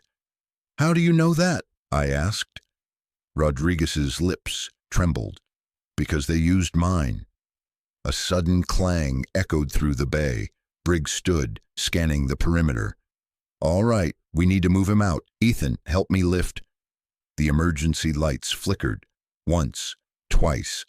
Then a shape slid between the rows of containers. Long, pale, fluid. Marcus raised the flashlight and aimed it towards the movement. The beam caught something that made my breath stop. A hand, but stretched, elongated, translucent, the fingers too long, tapering into webbed tips. The skin looked thin enough to tear, veins pulsing faintly beneath it. The hand curled around the edge of a crate. And then another hand appeared beside it, and a face rose between them, smooth, featureless, except for the faint impressions of where eyes should have been. Water streamed off its surface in continuous rivulets, its head tilted as if listening to our breathing. Rodriguez sucked in a sharp breath. That's one of them, Briggs whispered. Stay still. The creature's neck elongated slowly, unnaturally, as if boneless. It sniffed the air, not through a nose, but through delicate slits that opened along the sides of its head. When it spoke, the voice came from everywhere, from the walls, from the floor, from inside our own skulls. Ethan. My heart lurched into my throat. Marcus stepped in front of me. Don't respond. But the creature moved closer, drawn by something only it understood. Its form rippled like water suspended in human shape. It pressed one hand to the metal floor, and the sound reverberated like a drum. The bay lights flickered in response. Briggs raised the crowbar slowly. Back away. The creature tilted its head again like it was hearing someone speak behind us. Then it stretched its neck further, impossibly far, until its blank face hovered inches from Marcus's flashlight. It didn't blink. It didn't breathe. It simply watched us. Then something massive slammed into the ship from outside, hard enough to shake the entire cargo bay. Containers rattled violently. One broke free from its mountings and slid across the floor, straight at us. Move, Marcus shouted. We dove aside as the container skidded past, crashing into the far wall with a deafening boom. In the chaos, the creature retreated, its body folding back into the shadows, spinning into the dark like liquid being pulled by a drain. Rodriguez gasped. It's not alone. There are more, so many more. Briggs hauled him up by his good arm. On your feet. We're leaving. We hobbled toward the exit. Marcus scanned behind us, crowbar ready, but the whisper followed us. Not from one direction, from all around. Soft at first, then clearer. Bring him to the deep. I tried to shut it out, but the whisper curled around my name like fingers wrapping around a throat. The ship shuddered again. Not from a wave. Something enormous slid beneath us. Slow, deliberate, patient. Marcus gripped my shoulder. They're circling the hull.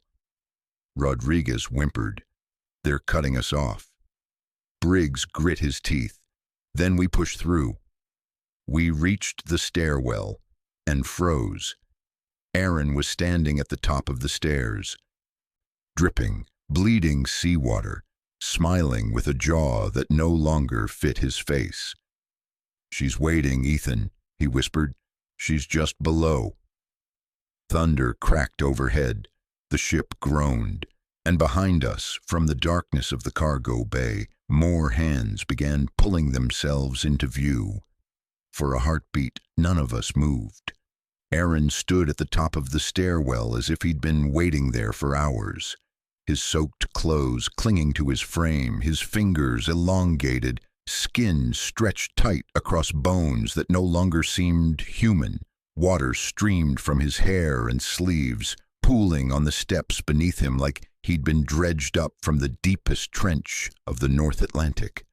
Behind us, more shapes emerged between the cargo containers, pale arms gripping edges, heads rising slowly like mourners lifting themselves from a grave.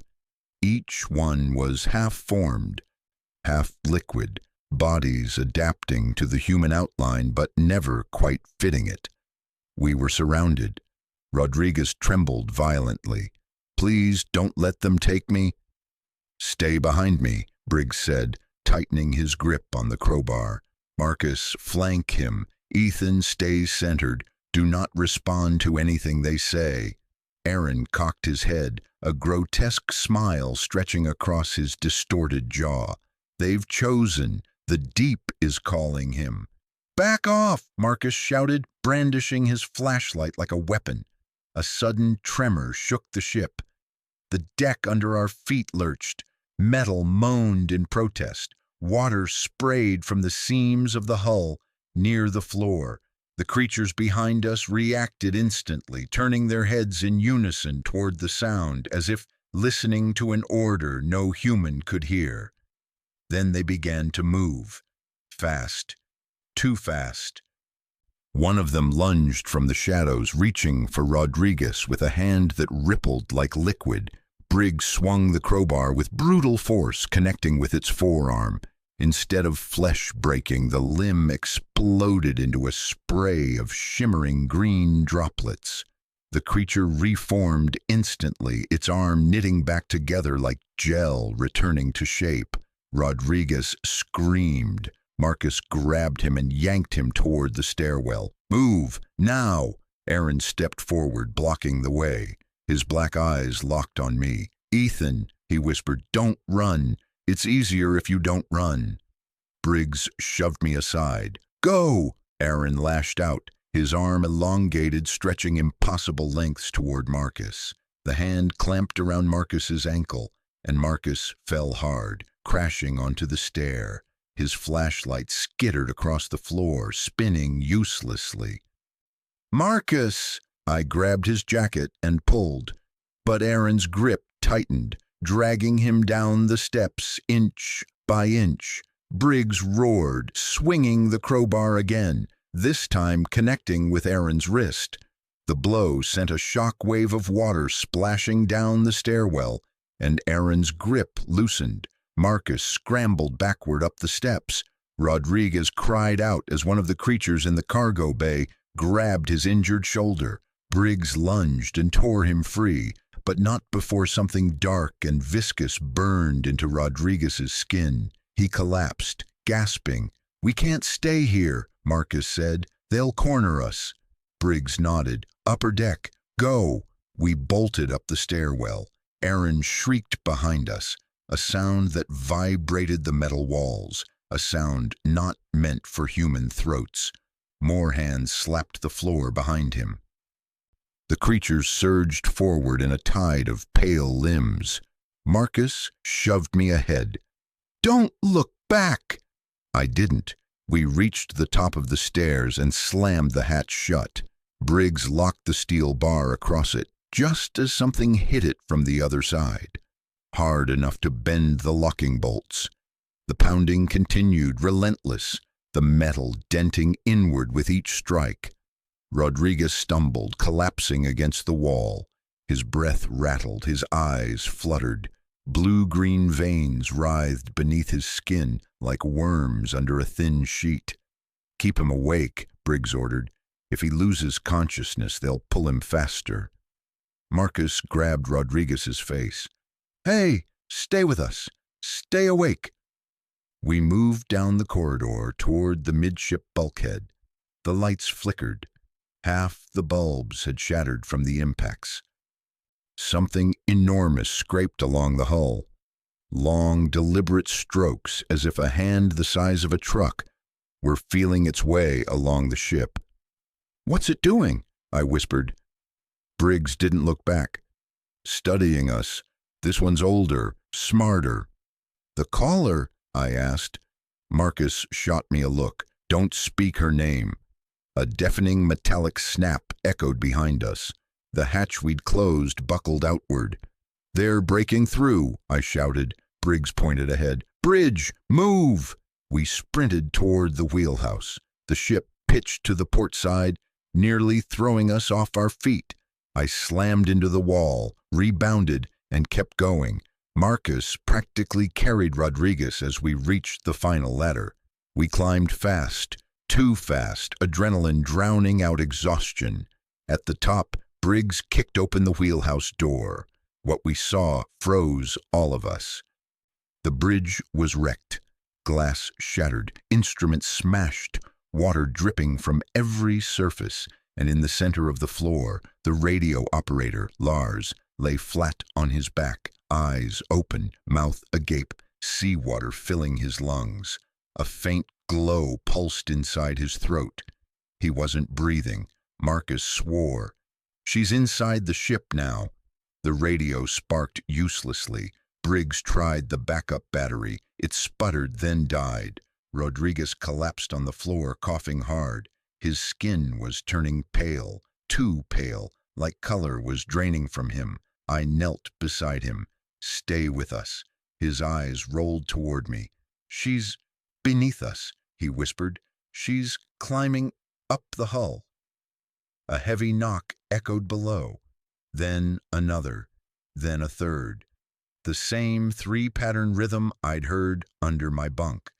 The same pattern Carter had followed to the rail. The same one Aaron whispered before he changed. Marcus grabbed me by the jacket, eyes blazing. "Ethan, listen to me.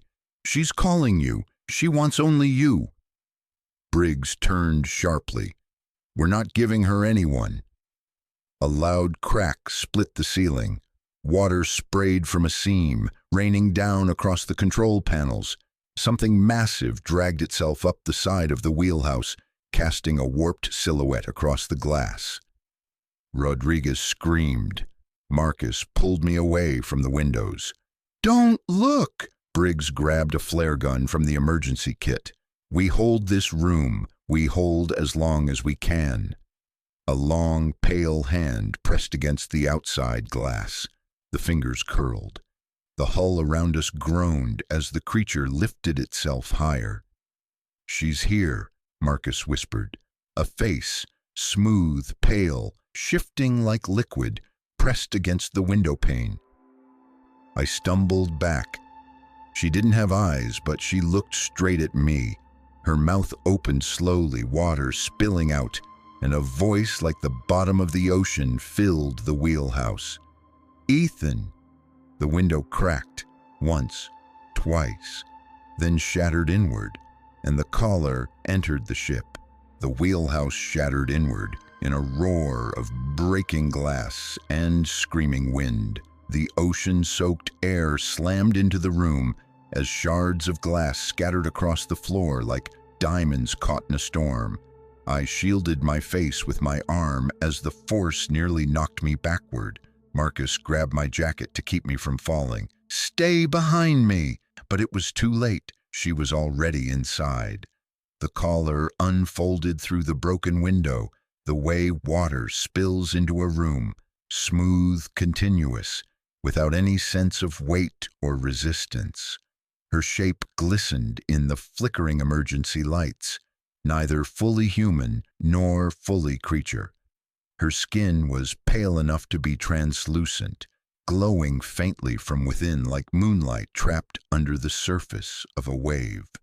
Her limbs elongated as needed, bending at angles that defied anatomy. Every movement was eerily deliberate, like she was mimicking humanity by memory rather than nature.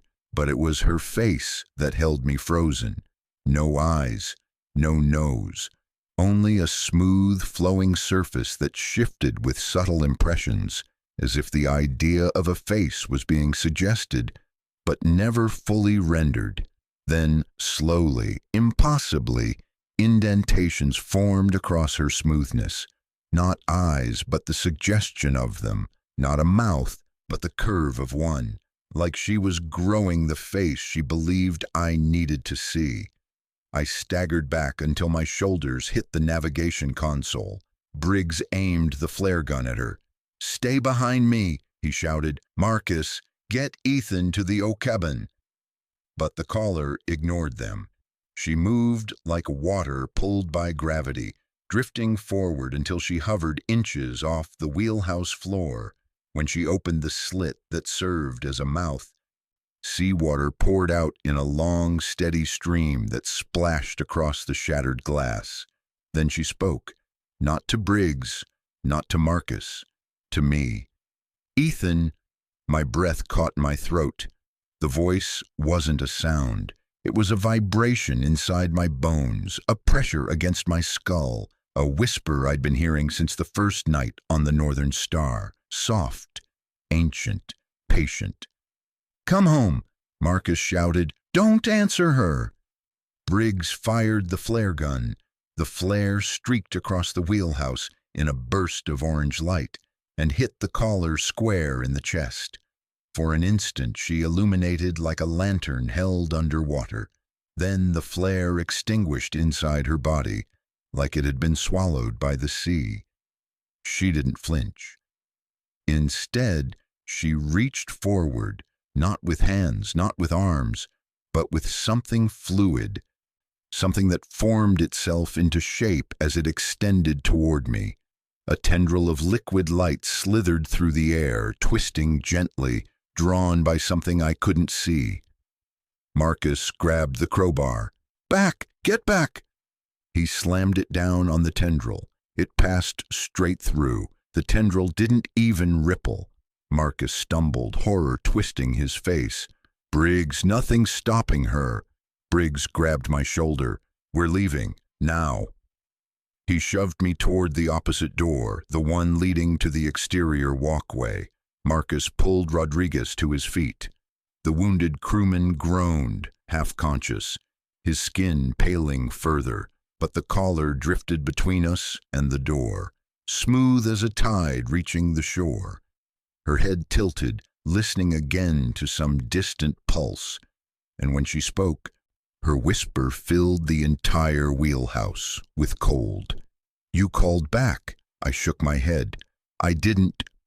But the truth lodged in my throat. I had listened. The first night on board. The night Carter went half mad. The night something had whispered beneath the hull. Something I should never have acknowledged even in thought. Marcus moved first. With a yell, he charged forward, swinging the crowbar with every ounce of strength left in him. The metal connected with the side of her head and passed through her like swinging at a wave. She turned toward him and he froze, just froze, like something inside his mind was being seized, grasped, examined. His breath hitched, his knees buckled. "Don't touch him," I shouted, stepping forward before I could stop myself. Her head snapped back toward me instantly, as if my voice were a beacon. Briggs pulled me backward. "Don't speak to her, Ethan," Marcus gasped and collapsed to the floor, shivering violently. His pulse hammered in his neck. His eyes darted rapidly beneath his eyelids, like he was trapped in a nightmare he couldn't wake from. Briggs knelt, checking Marcus's breathing. "He's alive. She didn't take him. She's not after him." The caller drifted closer. Her arms, or something like arms, rose. Water pooled beneath her, swirling in patterns that felt deliberate, almost ceremonial. Rodriguez let out a terrified sob. She's choosing. Briggs shoved me backward again. "Move. Go down the exterior stairwell." I stumbled onto the walkway outside just as the ship lurched violently to one side. A massive wave slammed the hull, sending sheets of water across the deck. The storm outside had grown monstrous, wind screaming, rain slicing sideways, thunder shaking the sky like artillery fire. Briggs dragged Marcus through the doorway. Rodriguez stumbled after them, one arm limp, his breath rattling, but the caller followed, slow, certain. She didn't walk, she flowed, gliding over the broken glass, her form scattering droplets of seawater behind her like a cloak. The walkway groaned beneath the wind. Spray soaked my face. Briggs pointed to the staircase spiraling down to mid-deck. "Move!" he shouted. "Get below! She struggles in confined spaces." We rushed down the slick metal stairs, gripping the rails as the ship heaved under another impact from below. The caller's form slid out onto the walkway behind us. Marcus stumbled, nearly falling. I caught him by his vest. Rodriguez slipped on a wet step and nearly tumbled over the rail. Briggs grabbed him by the collar, hauling him back with raw strength. We reached mid-deck, but the moment my boots hit the platform, I felt it, a vibration, deep, rhythmic, pulsing through the metal, like something enormous was climbing the hull. Briggs felt it too. His eyes widened. "She's not alone." From behind us, the caller descended the stairs silently, each step leaving a trail of shimmering water. We ran into the mid-deck corridor. Briggs slammed the door behind us and locked the wheel latch. "Keep moving!" But no one needed convincing. The ship creaked under an immense weight. Lights flickered. The corridor tasted like salt.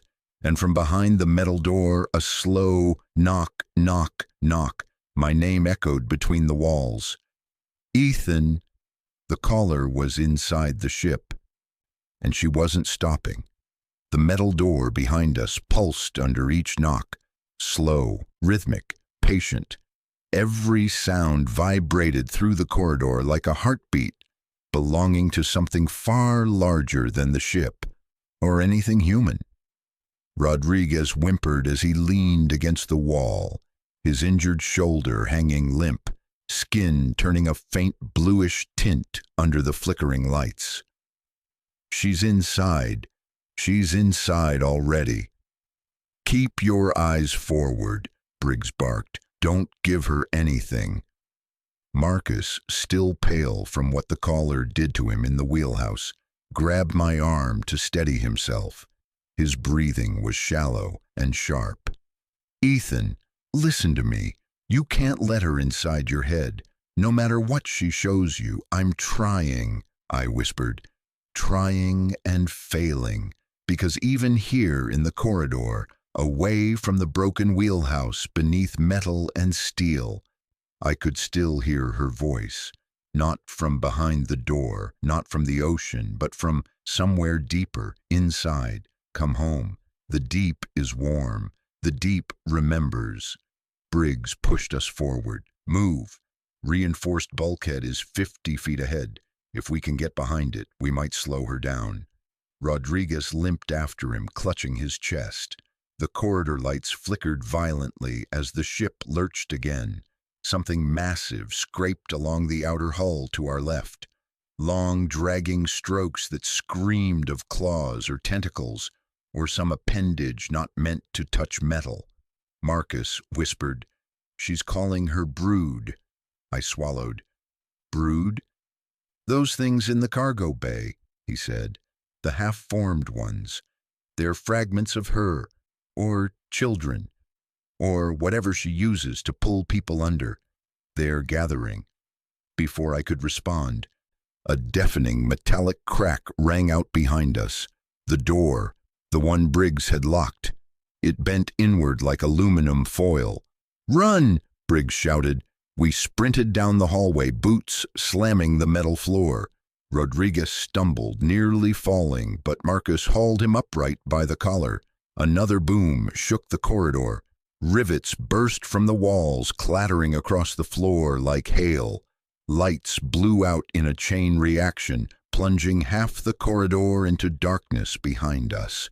We reached the reinforced bulkhead, a thick steel door built to withstand storms, fires, and impacts from drifting cargo. Briggs spun the locking wheel. Inside, we shoved through the frame into a narrow operations room. Computer screens flickered erratically. The emergency generator hummed somewhere below. As Briggs slammed the heavy door shut behind us, the sound echoed like a gunshot. Marcus dropped into a chair, gripping the armrests until his knuckles whitened. Rodriguez slumped against a console, barely conscious. I pressed my back to the wall, trying to catch my breath. My lungs felt tight, like the air itself was growing heavier. Briggs looked at me, really looked at me, and the fear in his eyes wasn't for himself. It was for me. "You're hearing her right now, aren't you?" I hesitated, then nodded. Marcus lowered his head. "She's bound to you." Rodriguez coughed violently, water spewing from his mouth. Water, not spit. "She marked him the night she whispered under the hull. She never forgot him." The room fell silent. The humming of the generator suddenly sounded very small. Briggs turned to the control panel and hit the override on the ventilation dampers. Heavy steel shutters clanked over the air vents, a security measure, one that told me he'd done this before. "How many times have you faced this?" I asked. Briggs didn't answer immediately. He stared at the bulkhead door, his jaw tight. "2 times before tonight. Twice the Gulf tried to take someone from my crew. We saved one, lost the other." "What happened to the one you lost?" I asked, though dread already twisted my gut. "She made him walk into the water." His voice cracked. "We found him 3 days later, at least what was left of him." My stomach churned. "Why me?" I whispered. Briggs finally turned, eyes heavy with an answer he didn't want to give. "Because you listened. Because you heard her before anyone else. They're drawn to perception, to those who can sense the deep places." Rodriguez moaned, sliding down the wall. His skin flickered as if light pulsed under it. Marcus knelt beside him. "He's fading." Briggs crouched. "Rodriguez, stay with me." Rodriguez's eyes rolled up, showing whites now tinged with blue. "She's climbing the hull. She's looking for a way in.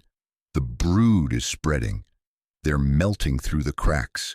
You won't be able to hide." He convulsed.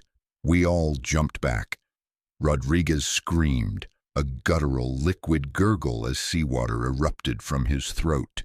His fingers twisted unnaturally, his face stretched, bones cracking like twigs soaked in oil. "Briggs!" I shouted, but Briggs had already seen it. "She's taking him," Marcus whispered. "He's turning." Rodriguez's jaw dislocated as he tore free of his own skin in places, water sluicing through the cracks. He lifted his head. His voice was layered with hers. "Ethan!" Briggs grabbed me by the collar. "Move!" Rodriguez lunged.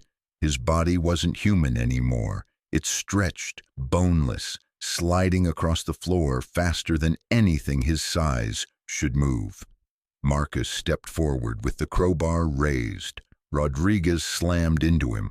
They crashed into a console, shattering monitors. Marcus screamed as water poured from Rodriguez's hands into his mouth, his nose, his eyes, trying to drown him from the inside. I reacted without thinking. I grabbed a fallen flare from the floor, its casing cracked but still loaded, and smashed it against the bulkhead. It sparked. Rodriguez whipped toward me instantly. I pressed the igniter. The flare burst to life in a flash of blinding orange. Rodriguez recoiled, his skin boiling where the light hit. Steam rose off him in thick curls as he shrieked. Marcus shoved him back with the crowbar, gasping for air. Briggs yanked Rodriguez away and slammed him against the wall. The creature that was once Rodriguez writhed, limbs stretching like wet rope. I drove the flare into his chest. The light exploded across the room. Rodriguez convulsed, once, twice, before his form melted, collapsing into a steaming puddle of seawater and pale residue that slid across the floor like an oil sheen. Silence. We stood motionless, breathing hard, alive. Marcus wiped his mouth, coughing. I was a second from drowning. Briggs turned to me. How did you know that would work? I shook my head.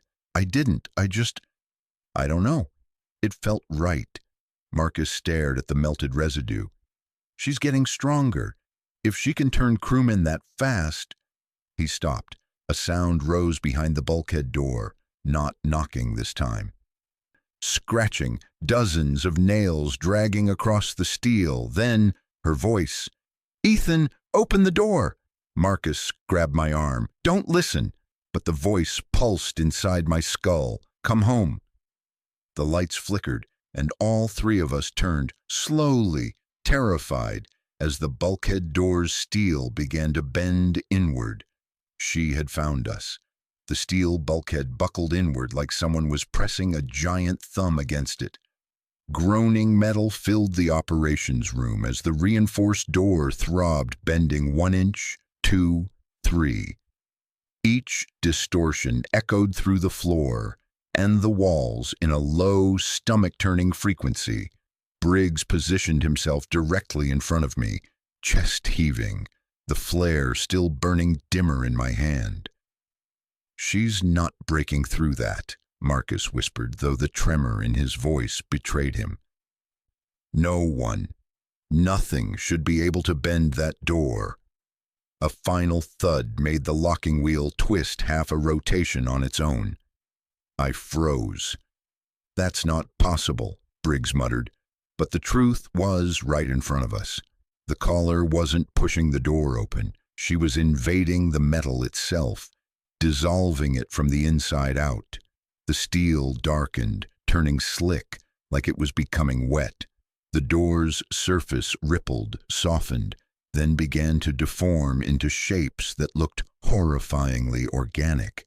A face pressed outward from within the steel, a pale, smooth, almost human face without features. When a slit formed where a mouth should be, Briggs cursed and grabbed me. Out, now! We're not dying in this room! Marcus swung the crowbar as if it mattered. Where the hell do we go? Briggs pointed upward. Maintenance chimney. It leads to the upper ventilation bay, narrow and dry. She'll struggle to move through it. Struggle, Marcus echoed, or just follow slower. We'll take slower, Briggs snapped. He shoved a tool cabinet aside, revealing a square hatch welded into the wall. He spun the wheel lock and kicked it open. The interior was barely wide enough for one person at a time. The shaft rose steeply, metal rungs built into the wall. Ethan first, Briggs said. I hesitated. Why me? Because she wants you, and I need you farthest from the door when it breaks. I grabbed the rungs and climbed. Metal scraped beneath my boots. My hands shook violently, but I forced myself upward. Marcus came next, grunting through the pain of bruised ribs. Briggs followed last. Behind us, the bulkhead finally cracked open. A sound like bone snapping under pressure echoed through the operations room, followed by the wet rip of something sliding across the floor. Then her voice drifted upward, drifting like mist into the shaft. Ethan! The tone changed. Not soft, not coaxing. Hunting. Marcus hissed, Climb faster! We scrambled upward as the shaft lights flickered. The vibrations followed us, pulsing through the walls, each one stronger than the last. When I glanced down, a cold shock ran through me. Water was rising in the shaft. No, it wasn't water. It was her substance, a tidal mass of translucent, shimmering liquid climbing the rungs like living mercury. "She's coming up after us," Marcus shouted. "I know," Briggs barked. We pushed upward until we reached a narrow platform leading into the ventilation bay. I hauled myself out, panting, then pulled Marcus through. Briggs emerged last, slamming the hatch shut and locking it. The metal door bulged instantly. "She's pushing through," Marcus said, backing up. "No," Briggs whispered, "she's flowing through." The hatch began to leak, thin trails of glowing water seeping from the hinges. Then Briggs grabbed my shoulders, spinning me to face him. "Listen to me carefully, Ethan. She's not just following your voice. She's following your mind. Whatever tether she placed on you the night you first heard her, it's tightening. She's navigating by it." "I don't know how to stop it," I choked out. "Then you learn, right now." Marcus pointed to the far end of the ventilation bay. "That ladder leads outside to the upper deck, but if we go out there, she'll see us." Briggs shook his head. "She already sees us. The question is whether the open air gives us a better chance than these corridors." A heavy echo thundered from within the shaft. The hatch finally gave way. A geyser of glowing fluid erupted from the opening, slapping the floor with a sound like wet flesh hitting tile. "She's here!" Marcus shouted. A tendril of shimmering water shot toward us across the floor. Briggs grabbed Marcus and shoved him toward the ladder. "Up! Move!" Marcus climbed instantly. Briggs shoved me next. "Don't look back." I climbed. I should have listened. But halfway up, I glanced down. The caller emerged from the ventilation bay like a serpent breaking through a tide, elongated, fluid, glowing faintly within her own mass. Her almost face stared upward at me, slit mouth opening as seawater cascaded from it. Then she spoke in that impossible, bone-deep whisper. "Come home, Ethan." My grip faltered. For a split second, my foot slipped on the rung. Briggs shouted from below, "Don't look at her, move!" I forced myself up the last few rungs and stumbled onto the upper deck. The storm had transformed into something apocalyptic. Rain slashed sideways, waves vaulted over the railings. Lightning forked across the sky like cracks spreading through glass. Marcus crawled to the railing, coughing. "We can't outrun her in the open." "It's not about outrunning her," Briggs said, emerging behind us. "It's about facing her where we have space." I stared at him, horrified. "Face her?" "Briggs, the flare barely slowed her. She tore through steel." "She didn't tear through anything," Briggs said. "She dissolved it. She corrodes whatever holds her back." "But the open deck limits her one advantage." "What advantage?" "Confinement. She thrives in enclosed spaces. It lets her pressure the mind, fill the walls, flood the senses. Out here, her form is forced to hold shape. She's slower, more vulnerable." Marcus laughed breathlessly. "You're saying we fight a sea monster on the deck of a dying ship in a hurricane?" Briggs stepped forward, tightening his grip on the last flare in his belt.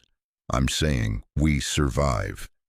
Before anyone could respond, the deck beneath us shook, then rose. Something massive slammed the hull from below, lifting the starboard side 3 feet into the air. The ship groaned, screamed, then crashed back onto the water. I fell to my knees. Marcus grabbed a railing. "That wasn't the storm." Briggs stared over the edge. "She brought something with her." Lightning flashed, and for a split second the world froze. A massive silhouette passed beneath the surface, a creature the size of a bus, trailing luminous tendrils like ghostly roots. Its shape shifted as if made of water and darkness and light all at once. Then something spilled out of the ventilation hatch behind us. The caller unfolded onto the upper deck, in full. Her height doubled, her limbs elongated, her glow intensified until her body looked like a living lantern in the storm. She stood directly across from me, her faceless head tilting in a disturbingly human gesture of recognition. Then she whispered, "At last." Briggs raised the flare, but before he could ignite it, the caller struck. Her tendrils whipped forward, slamming into the deck, cutting us off from each other. Lightning flashed. Wind howled. The ship tore sideways under another hit from below, and in that chaos, her voice filled my skull completely. "You belong with me." The deck tilted. My feet left the ground. I felt myself sliding toward her as the storm roared around us, and Part 4 ended in total darkness. For a terrifying moment, gravity didn't behave like it belonged to this world anymore. The deck pitched violently. The storm folded around me as if the sky itself had tilted. My boots slid across the slick metal, and the force pulled me directly toward her, toward the glowing, faceless thing that had hunted my voice and my mind since the first whisper beneath the hull. My hands clawed at the deck, searching for anything, any bolt, cable, strip of metal, something to hold on to. But the storm and the caller weren't giving me a choice. Her tendrils spread across the deck with liquid grace, moving like living ropes, weaving toward me with terrifying precision. The ship tilted further, the sound of metal shrieking under the stress echoing like the cry of some dying animal. I slid faster. The rain stung my eyes. The ocean's spray tasted like salt and electricity. Then, "Ethan, grab the chain, now!" Marcus's voice cut through the storm. I glanced left. A thick, rusted mooring chain lay half-coiled near the rail. Marcus sprinted for it, pushing through the wind like a man running inside a nightmare. Briggs, a few feet behind me, slipped, caught himself, then lunged forward. "Take my hand," he shouted, but the caller reacted before I could. A tendril snapped forward, coiling around my ankle like freezing water becoming solid. I screamed. The touch was colder than death. So cold it burned, so cold it felt like my bones were vibrating apart. The world narrowed into a tunnel of nausea and dizziness. My vision warped like I was underwater, the storm above me rippling like a distorted reflection. Her faceless head tilted, and her voice crashed into my mind. "You are already home." I clawed at the deck, screaming through clenched teeth, "Let go of me!" But the tendril tightened.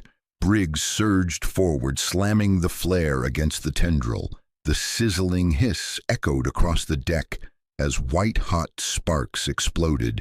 The caller retracted slightly but didn't release me. Marcus reached the chain and yanked it free of a winch bolt. He ran back, dragging the heavy metal links through the water pooling on deck. "Ethan, catch!" He tossed the end of the chain toward me, but I was sliding too fast. The caller pulled me closer, drawing me into a half-standing position. Her glow intensified, illuminating the rain like falling shards of white glass. Her presence felt enormous, her body one shape, her influence another, stretching into the ship, the storm, the ocean beneath. I reached. The chain slapped against my palm. I grabbed it with both hands, wrapping it around my wrist twice before the storm tried to rip it away from me. Marcus anchored the other end around a rail stanchion, pulling with all his strength. "Hold on, Briggs, cut the tether." The tether, the caller's tendril, tightened, dragging me upright. My boots left the deck completely. The chain snapped taut, my shoulder nearly dislocating as my body jerked midair. The caller raised her head toward the lightning-slashed sky, and then she pulled. The steel rail bent inward under the pressure. Marcus braced his feet, muscles straining. Briggs dove forward and slashed at the tendril again with the flare, sparks flying everywhere. The tendril shrieked, an actual sound this time, not just a vibration in my skull. "You're not taking him," Briggs roared. The caller paused, her faceless head turned toward him, slowly, deliberately, the way a predator looks at prey, only after deciding it's worth the trouble of eating. A ripple moved through her body, then she opened her slit-like mouth. A scream ripped through the deck, an inhuman, ocean-deep wail that hit us like a physical force. Briggs staggered, Marcus collapsed to one knee, covering his ears. The chain rattled violently. I couldn't move. I couldn't speak. Her scream wasn't just a sound. It was an invasion, a flood. It poured into me, showing flashes, visions, deep water cities shaped like spirals, luminous arches grown from coral ribs, creatures moving through currents like phantoms. Beautiful, alien, wrong. My lungs failed. Darkness pulled at me. Then Marcus's voice pierced through the void. "Briggs!" "The other flare!" Briggs reached to his belt, yanking out the second flare, but the storm ripped it from his hand, tossing it across the deck towards the starboard rail. "Damn it!" The caller saw the flare before any of us did, and she moved, faster than a wave crashes, faster than a falling object breaks surface tension.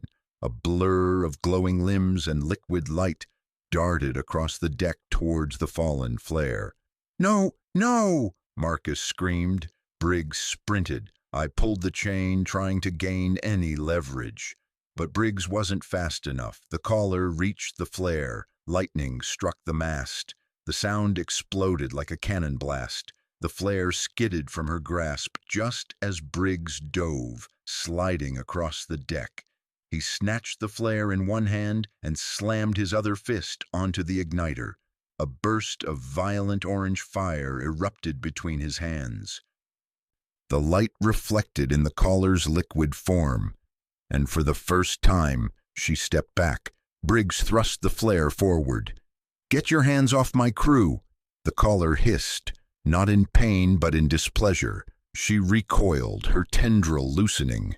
The chain slackened. Air returned to my lungs in a ragged gasp. I dropped to my knees as Briggs dragged me backward across the deck.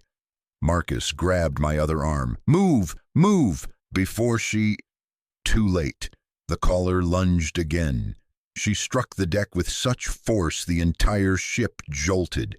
The impact shot us backward, slamming Briggs and Marcus against the cabin wall.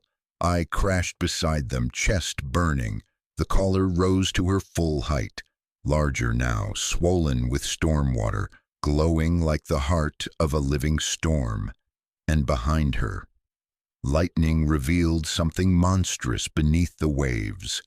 A shape, vast, multi-limbed, luminous with the same cold glow. Her brood, her support, her home.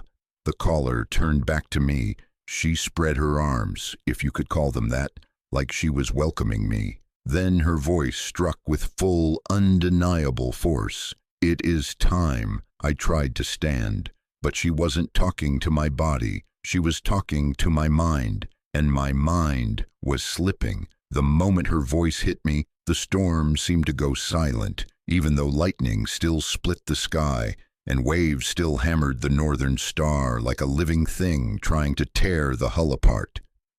The world muted under a pressure that built behind my eyes, a weight like deep water pressing against a submarine window. My thoughts blurred. My limbs didn't feel like they were connected to me anymore. I wasn't falling, I wasn't standing, I was drifting, a dream state, cold and soft and endless, where the storm sounded like a distant machine and the glow of the caller drew every ounce of my attention. Images flooded me, too fast to process, too alien to understand. A city beneath the Gulf, spiraling downward like a whirlpool built from bone structures. Light that pulsed in waves like a heartbeat. Figures swimming through columned corridors. Humanoid silhouettes with elongated limbs. moving with grace no human body could imitate. One figure stood closest to me. I knew it instantly. Carter. His eyes glowed with the same pale blue radiance that illuminated the caller's body. He extended a hand. The water spiraled around him like fabric in slow motion. "Come see," he mouthed. I felt myself reaching, not physically, something deeper. "Ethan!" A voice tore through the visions like a hook, yanking me back to the surface. "Marcus." I blinked and the storm snapped into focus again. The caller's form loomed inches from me, tendrils swirling like ribbons of liquid light. Her faceless head tilted toward me, as if sensing my return to myself. Then she raised a limb, sharper now, no longer fluid, aimed straight at my chest. Marcus slammed into me from the side, knocking me across the deck. The limb plunged into the floor where I'd been standing, slicing the metal like butter. Briggs swung the flare in a wide arc. "Back away from him!" But the caller didn't retreat this time. She pressed forward, absorbing the rain, the storm, growing brighter with every strike of lightning. Briggs shoved me behind him. "Ethan, listen. She's trying to replace your connection with the living world, with us. If she does, you won't be able to resist her." "How do I stop?" "You don't stop her," Briggs cut in. "You anchor yourself." Marcus grabbed my vest. "Think about land. Think about people. Think about anything she can't mimic." I tried. Montana plains, coffee in a cheap roadside diner, my sister's birthday last year, a highway heading toward the horizon. But her voice returned, gentler now. "Ethan, there's no pain here. No storms. No loneliness." A wave slammed the starboard side. The deck tilted. Marcus slipped but caught a railing. Briggs didn't flinch. He held the flare forward like a burning sword. "You picked the wrong man." The caller turned her head toward him with a slow, deliberate elegance. Then she lifted both arms, if they were arms, and slammed them down on the deck.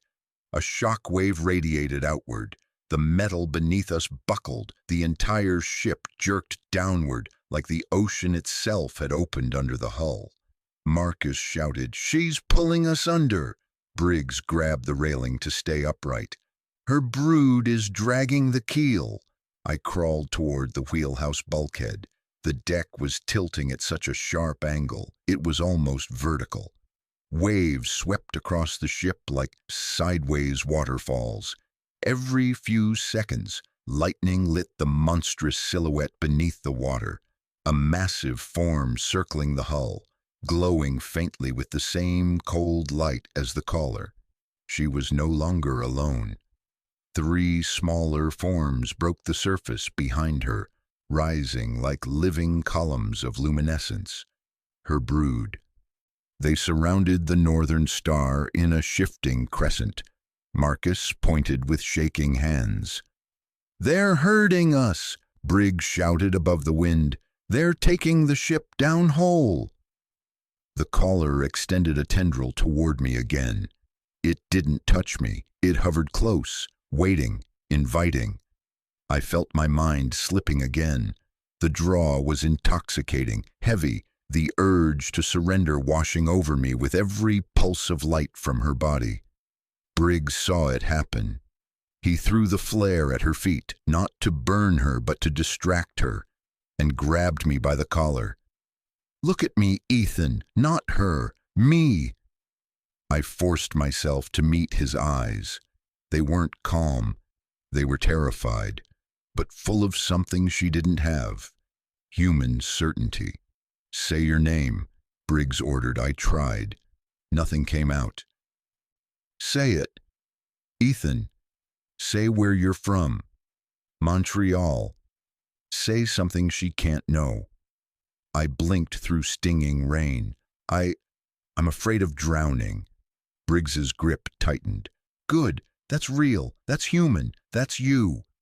The caller froze. She watched us, Head tilted in an unreadable gesture, Marcus stumbled forward. "Briggs, look!" The ocean shifted. A whirlpool formed. No, something worse. A vortex. A spiraling black maw that opened below the ship as if the seafloor itself were inhaling. Waves spun inward, pulling the northern star down centimeter by centimeter. The brood glowed brighter, circling the ship with predatory rhythm. Briggs went pale. She's opening the gate." "The gate?" I gasped. "To her city, to the trench. She wants to take you alive." The caller raised her arms to the sky. Lightning struck behind her. Her glow erupted into a brilliant flare. The deck bent, the ship screamed, and the vortex widened. Marcus clung to the railing as the ocean spun beneath us. "Briggs, we're not getting out of this alive." Briggs stared at the swirling abyss, then back at me. "No, but maybe one of us is." Before I could respond, the caller lunged. This time she didn't try to claim me with tendrils. She wrapped around my entire torso, lifting me from the deck with impossible strength. My legs kicked uselessly above the swirling ocean. Briggs reached for me. Marcus grabbed Briggs's vest, screaming. The caller pulled me toward herself, her voice echoing inside my mind like a lullaby, drowning out every scream. "Let go, Ethan, let go." And for the first time, I almost did. For a heartbeat, the storm vanished. The cold vanished. Even the terror vanished. There was only silence, a horrible, peaceful silence, like sinking into warm water after a lifetime of struggling to breathe. Her glow wrapped around me, cradling rather than crushing. Her faceless head drifted inches from mine, a suggestion of a mouth curving into something like a smile. "It is easier if you stop fighting." The voice spread through my veins, through my thoughts, through whatever made me human. Below us, the vortex widened until it swallowed the horizon. The world above became a distant ceiling of storm clouds, drifting farther and farther away. I felt myself slipping, not off the deck, but out of myself. The ocean wasn't cold anymore. It wasn't dangerous. It was welcoming. "Come home." My fingers unclenched. My muscles softened. Something inside me leaned forward. "Ethan!" A hand grabbed my wrist, a human hand. Briggs. He clung to a bent railing with one hand and held me with the other, boots scraping across the tilting deck, blood running down his face from a gash on his temple. His grip was human, warm, desperate, imperfect. The caller hissed, not like a monster, but like something insulted. She tightened her hold around my torso, twisting in a serpentine motion, pulling me away from Briggs. The force nearly tore my arm from its socket. Briggs roared with pain but didn't let go. "You hear me, not her!" My vision split in two. On one side, Briggs, bloody, shaking, terrified, alive. On the other, her glowing, eternal, promising peace, and an end to the storm inside and out. The tendril tightened.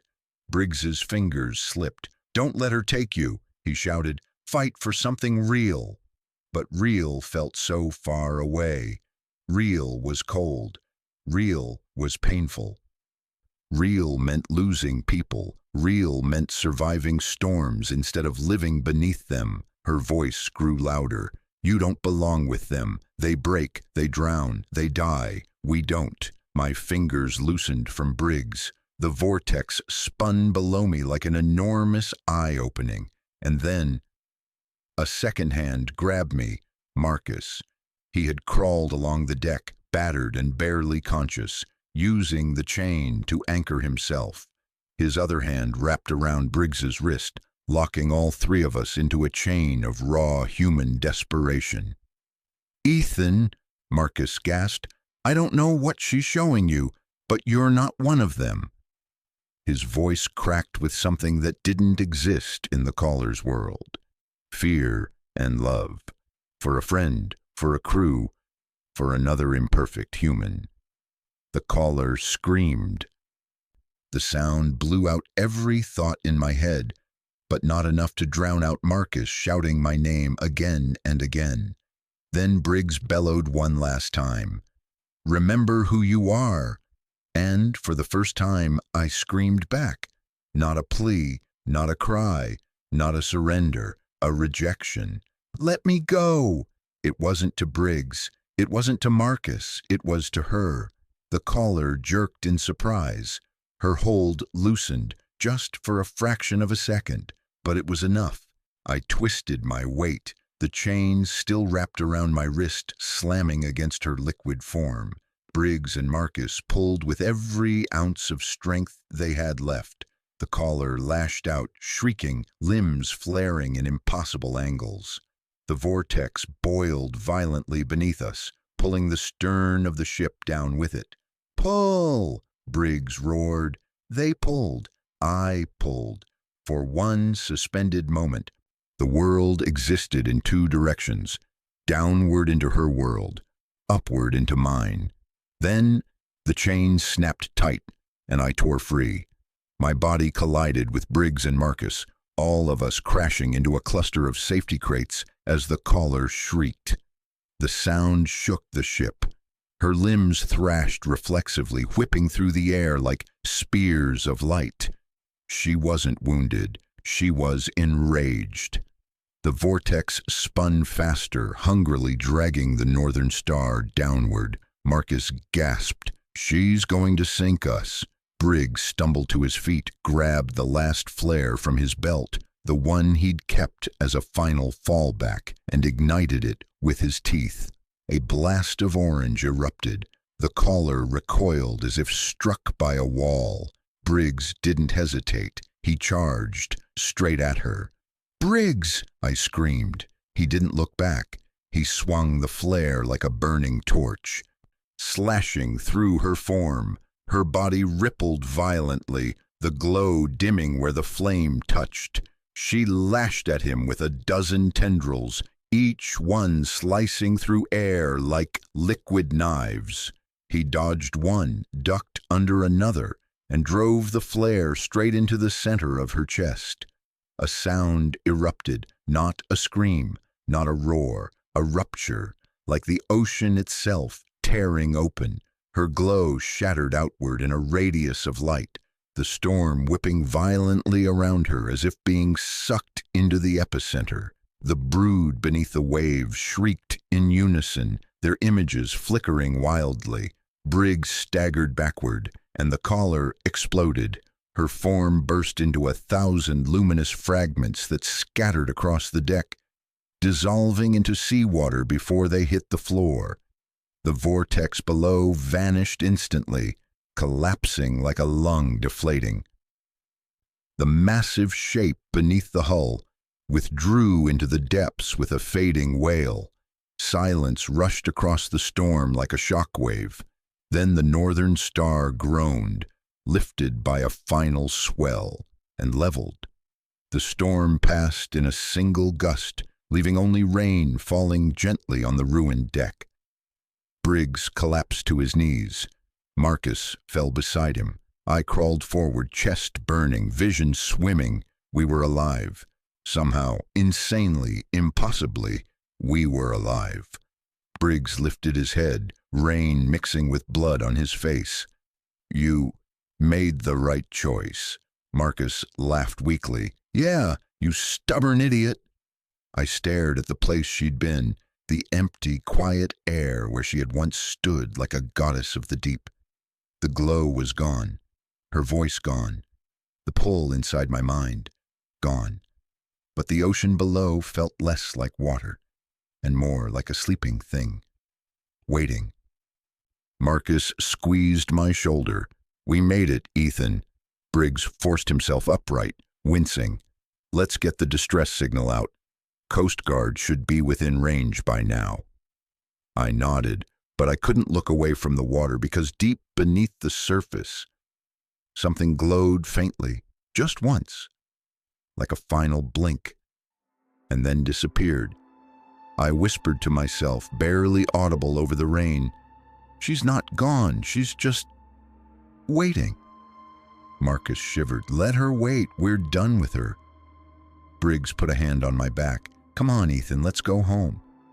I looked at him, at Marcus, at the ruined deck, at the endless dark gulf stretching into the horizon. My voice trembled. Yeah, I said, let's go home. Because for the first time since the whispers began, I remembered I still had one.